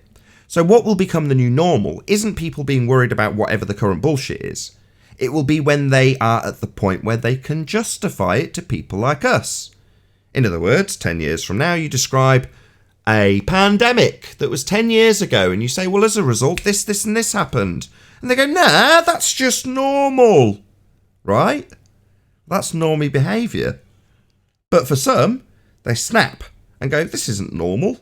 Hang on a second. Look at all these people around me doing. I'll give you. This is the thing that pissed me off just before it was. I'm glad I spoke to that woman because if I hadn't, I'd have been pissed off all day because of this. I watch a program called Cletus McFarland. It's a car show. Does burnouts. Brilliant. Just guys being guys, lads. Wicked fun. Love it. Love the show. Now they've bought a track called. They've renamed this track that they've bought the Freedom Factory. Woohoo! America, freedom, burnouts, yay! Great. At the start of his video that I watched today, he explains, because he's got to explain, this video was shot a week ago, so we hadn't employed the social distancing rules that are currently in place and were for the last event that we held. And I'm like, okay, so let me get it straight. People come up to your event, you tell them to stand 6 feet apart, and then go, woohoo, freedom! She's like, what? This is the world we live in. Cletus, love him. Yep. Cletus McFarland, love him. Yeah, he's talking about freedom concept. Nevertheless, that concept, most people have a reasonable idea about what that means conceptually. And right, does that concept? Yeah, but does that concept ever conjure the idea of not getting close to other people? No, that's not freedom. No. But that's what he's talking about in his video while he talks about his events at the Freedom Factory. Like people don't know what's going on. The sheep literally will contradict their own, what they see as their goal in life. Freedom. Well, yeah, okay. Freedom! Stand in line, don't get too close, don't touch your face.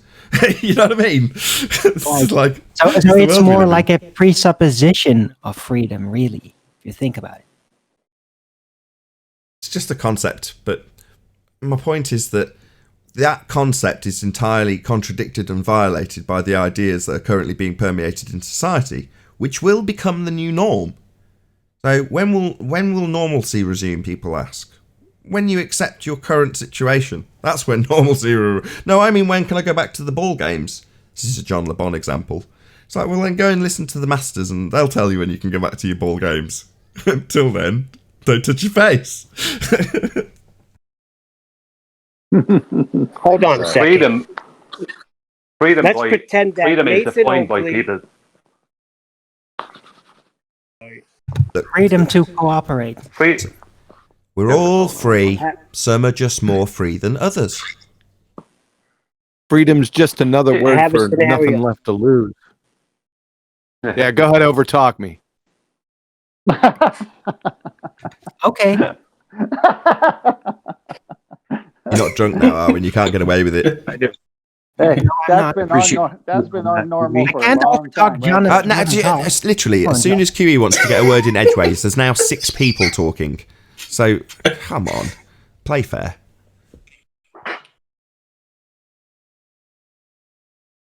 I was I have done. a That's all I scenario. wanted to say.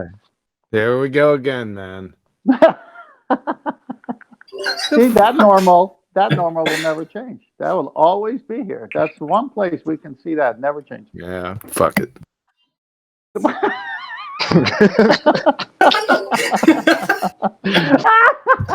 Yeah, you just have to accept it, Kiwi. This is the new normal. Yeah. I'm now obligated to interrupt. That doesn't apply. No, that doesn't apply to... Well, it doesn't apply to me. Maybe it applies to you, Arwen. Oh, Arwen, you just poured salt on it. Thank you. Sorry, John. Well, salt it has a disinfecting quality as well. So Oh, you did it out of love. I see. Yes. I see. People define freedom by what they're allowed to do. And that's a massive contradiction if you think about it. You know, Precisely. the definition of Brian, freedom- Brian. You officially have the freedom to move up and down in your house while we tell you to stay in your house. That was perfect, Isn't Brian. that- Hold on, Chocolate. Can you just repeat that, Brian? That was perfect. Yeah, all right. People define freedom with what they're allowed to do. And that's a massive contradiction. Exactly. I'm thinking now about Bill Hicks. Actually, he had this skit where we say you're free to do as we tell you. You're free, America. You're free to do as we tell you. Remember that? Yeah, spot on.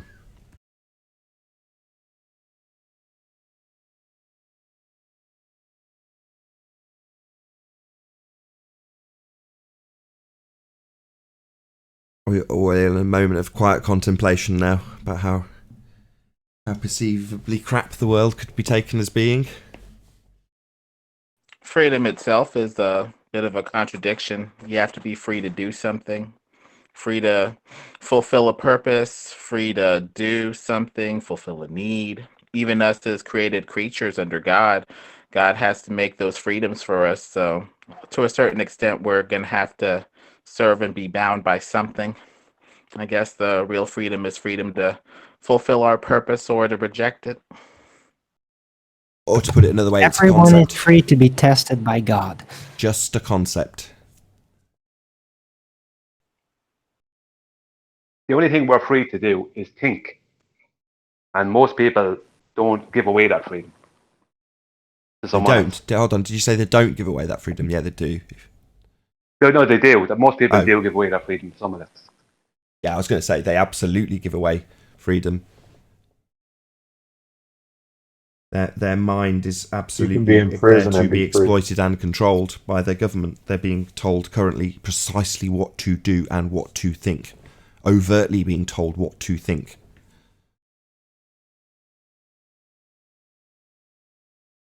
Why am I thinking of Braveheart right now? Because he screams freedom when they're torturing him. Another bit of subliminal programming. You want freedom? You can have it on your deathbed.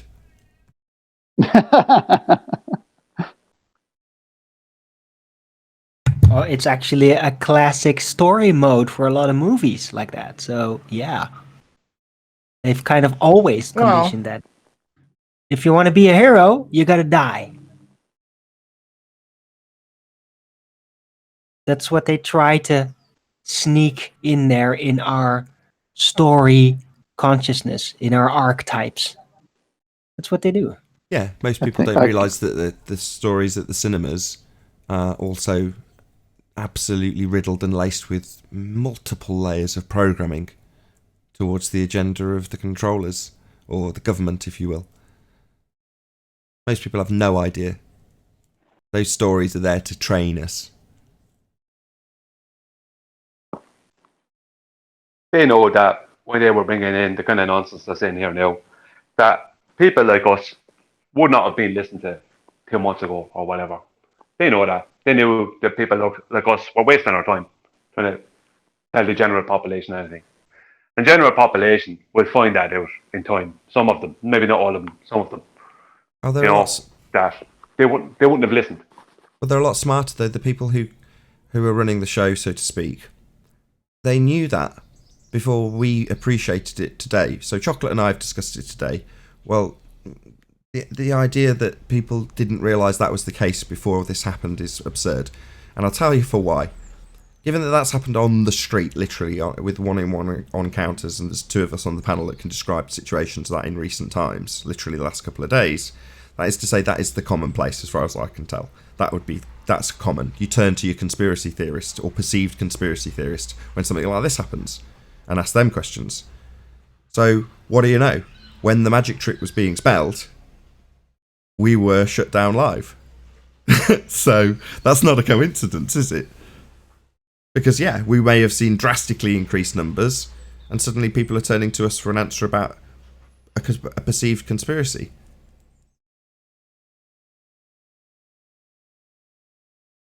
I'm meeting a good few normal people, as you would call them, normies. And I know from speaking with them, people I meet regular enough, I know from speaking with them, a good percentage of them, maybe 10%, maybe 8%. You can see that they're under pressure to keep taking this serious. They're really under pressure from what they're saying about it. And it's relatively easy to apply pressure for the people who are applying it because it's done through fear. So it's the most effective way.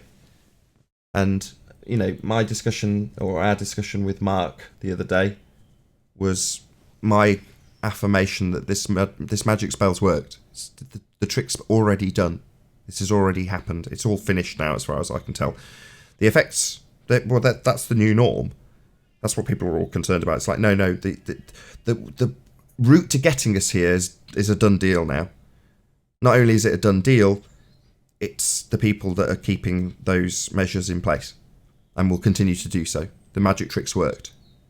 So, you know, anybody who's trying to think, well, there's a light at the end of the tunnel, no, the ratchet's tightened and this is your new norm. Just get used to it.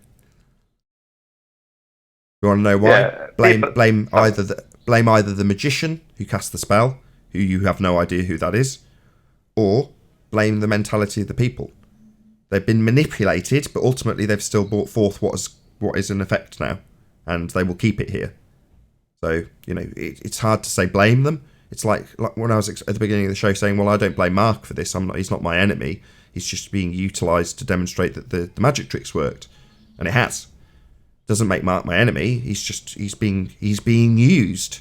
He doesn't know that, obviously, but that, you know, he's just like everyone else. They're all being manipulated and corralled like sheep, and that's been done now. They're all in the pen, and that's it now. Well, you know, what do you want? You've all followed the herd into the pen, and now you're all bowing about being in the pen. And what do you think the shepherd's going to do? Let you out again? You've got to be joking. You're all telling us about why you're in the pen amongst yourselves. We're in the pen because of this. When are you going to let us out the pen? I don't know, but we're definitely supposed to be in the pen, aren't we? Yeah, we're definitely supposed to be in the pen. There's a good reason for us being in the pen. Well, maybe it's not such a good reason.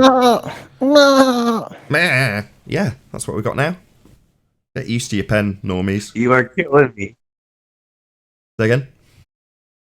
I said you're killing me right now.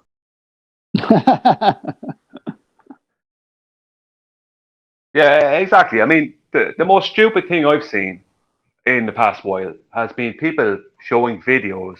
I know that some of them aren't even current, of all this military hardware on trains and being shipped here and there. And people talk about they're going to bring in the military. No, they're not. For what? Everyone is already doing what they're told. They don't need anything like that. Yeah. It's done. Oh, no, that's for us. No, that hasn't been for the normies. That's for us. That's for you and me. That's to scare the shit out of us. Exactly. We're going to get the butt of the gun into the stomach. There's so many layers to the deception. Many of those layers are permeated through the conspiratorial channels. Because they can't just have the normie scared. They need everybody scared. So that's what they do. They permeate out the nonsense through the conspiratorial channels. And people parrot it. There are people from this panel, no mention of any names, who have done exactly that. They've permeated out the deception and scared people amongst our community. Now, I didn't want any part of that. So I didn't take part in that. Because I'm not a fearmonger. The only thing we've got to be worried about, this might sound cliche, is fear itself. If people weren't terrified of their own shadow right now, well, then we wouldn't be in our pens. And when people have asked me, well, are you in your pen? I have to be careful because I don't want these bloody thought police shopping me to the whatever perceived thought police. It's like, well, no, I haven't actually done anything because no one's told me to do anything. Why? Well, because I don't involve myself in social media or the television. So literally no one's told me to do anything. Have I done anything different? Well, a little bit, because other people have changed around me. But that's not me, and my happiness level hasn't decreased very much, I've got to be honest. A few little things have been a minor inconvenience, and that might piss people off in the audience. What's that? You're not deeply inconvenienced like this? But by what again? What, the thing that you're telling me about over and over again and shit scared of? Well, if it wasn't for you having this conversation with me, we'd be talking about how nice it is today and how fun my kids are looking while they're dancing around, oblivious to the whole thing, as happy as I am. But no, everyone wants to be terrified. People love it. They want the, what is it, cortisol, that chemical that flows through them. They want it. They lap it up. They want the adrenaline. The adrenaline. Yeah, cute phase respondents. Yeah, and I'm real scared of those National Guard convoys. I'm shaking uncontrollably. Why don't they roll on into the Bronx and let's see what happens? Yeah. Word up. Yo, brother, you have to uphold the social distancing law. What did you say? What did you say? You talking to me? Yeah, they'll just go up and do what they do, like literally get in their face, you know, chest to chest. You want social distancing? You want social distancing? It's a really fragmented sort of thought process at the moment. So I'll give you an example. I recommended a channel the other day, Mindfulness, Sean, who some of you might be familiar with. And what he's doing is he's highlighted a guy who's gone out to watch workers fitting a 5G tower on a Sunday. Now, the guy in the video is saying to the policeman who's been called because he's filming them, are you going to arrest them?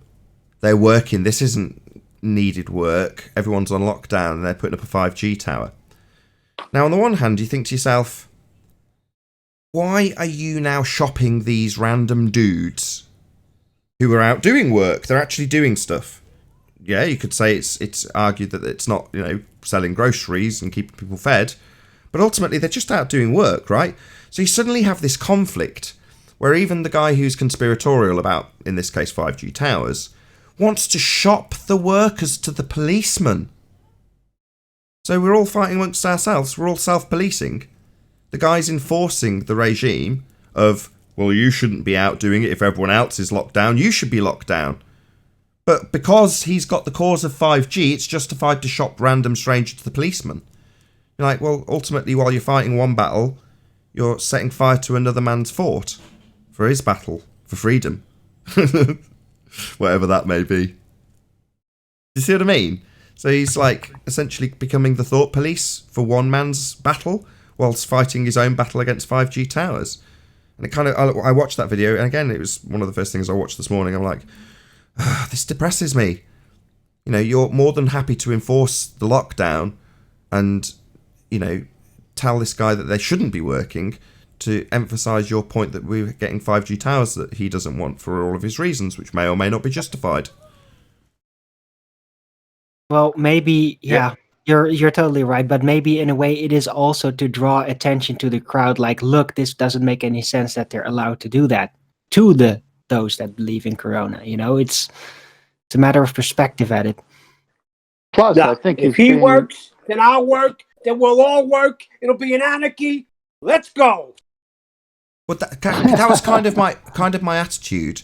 Other than there's been new laws ushered in the last 8 or 9 days that can, you know, that can prevent that from happening. The whole point of social distancing at the ground level is to stop people getting together and talking and having groups or riots. You know, there's it's a multifaceted. There's more than one layer to this, and the intricacies mean that the people themselves are the ones that enforce this. In other words, the script's been written, the act has been played out, and now everyone else is just parroting off the same script, the general public, that is. And that script is now is self-prophesizing. It will continue because the script is being read by the very people that are under their own tyranny, if you want to look at it that way. You know, the fact that the script was written, well, we don't know who the script writer is. The guy, the video you're talking about. Why is I'm echoing here? Hello? Well, you can have the last word, 10th man, then I'm going to round out. All right, no, don't round out. Okay. All right. The video I haven't seen that you... Hold on. Go ahead, 10th man. My goodness. All right. The video you just referenced could also have another interpretation. I haven't seen it yet, though, so I must admit to that. The guy could be clever enough to say, okay, you got this rule saying we all got to stay in and only essential things could happen. So why is this guy here? Why aren't you enforcing your rules? So if he approaches 5G directly, he doesn't have much ground to stand on. But if he approaches the new rule, but he also doesn't like 5G, rather than putting 5G in the forefront, he puts the rule in the forefront and saying, why is this possible? How come he's allowed to work and I'm not? Just to see the contrast. Okay, he did. So he could be doing... To his credit, he did do that. Okay. All right, so he did that. So now on that and the different layers, I'm totally tracking with you because there's so many types of people and different mentalities that this superb virus plan that they did, they had think tanks or whatever, and they figured it all out. So now you've got at the same time Bill Gates on national TV here in the U.S. talking about vaccinating everybody and doing some kind of tracking system. Well, that doesn't help the cause. The conspiracy guys get their blood level going up when they hear that stuff, right? So if it's just normal, then why is Bill Gates saying this? Then this other guy steps up and says, I think everybody has to wear some kind of patch, you know, that you got the shot, the vaccinations. And it has to be clearly seen by people that you have this patch. So this takes me back to World War II, where the Jews had to wear a patch. So they're not doing anything good by doing, but they're doing it on purpose to cause it all. So I'm totally tracking with you to affect the different peoples. 10th man, you don't even know. I've been handed working papers so that when the cops stop me and say, hey, why are you on the street, citizen? I can say, look, Ossifer, I have my papers. I'm clear to work. Straight Gestapo tactics, bro. Welcome to Nazi Germany. Yeah, bitte. Hold on, just 1 second. You're only going to get I'm the working audio. on a 5G tower. Just 1 Same second. same here. Got my papers as well. Just 1 second. I'm going to play out Sean's a bit. I'm working on a Sunday morning in our town then. Nobody else can. And the shops are open. And you're down here fitting this. Hey? Good face. Alright, mate. Alright, mate. Wait, please. Yeah, don't worry, I will. If I get any closer, mate, I won't be able to help myself, I can tell you. Any of you. Take it off, mate. Show your face, the only one I haven't got. 40,000 views yesterday. They're burning them down. They're burning them down. Birmingham, UK. My face.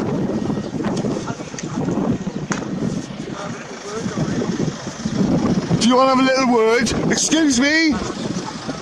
Excuse me, police? There's a crime being committed here. There's a crime being committed here. What, you're not going to do anything? Crime being... Oh, he's got a mask on today. Too late, mate. 40,000 people have seen your face. Why don't you? You were over there just now. You've come over here. Go back over there. Well, you were over there just now, alright? Nice hugs, by the way. Nice what? Nice hugs, yeah. They'll feel good when it's slapped around the side of your head in a minute. I can threaten you all I like. Can you? Stay where you are. Don't threaten me. You get closer to me, mate, right? Yeah? Yeah? You come within 6 feet of me, mate, right? Yeah. I have loads, mate. You see, find out. Come here. Break the law. You break the law and I will break the law. What do you mean? You heard? Oh, John, you come within 6 feet. Both of you. Both of you. Both of you. Police are there. I think you get the general idea. That was brilliant. But he's saying the police are over there, don't come within 6 feet. But next time you play it, can you have a translator? Anyway, you get the general, sorry. You get the general idea. It's a demonstration of the problem's culmination, as Nathan said. This is a new normal adaptation of the Matrix, because even within the Matrix movie, the concept of Neo, the concept of the war, the concept of the battle was all part of the system control. So here we have a guy confronting another guy saying, you break the law and I'll break the law. An ordinance to stay away from people by 6 feet is not in any way, shape, or form capable of being a law or a crime, because there's no damaged party. So he's already conceded system of control in his speech and in his mind. And this is the problem.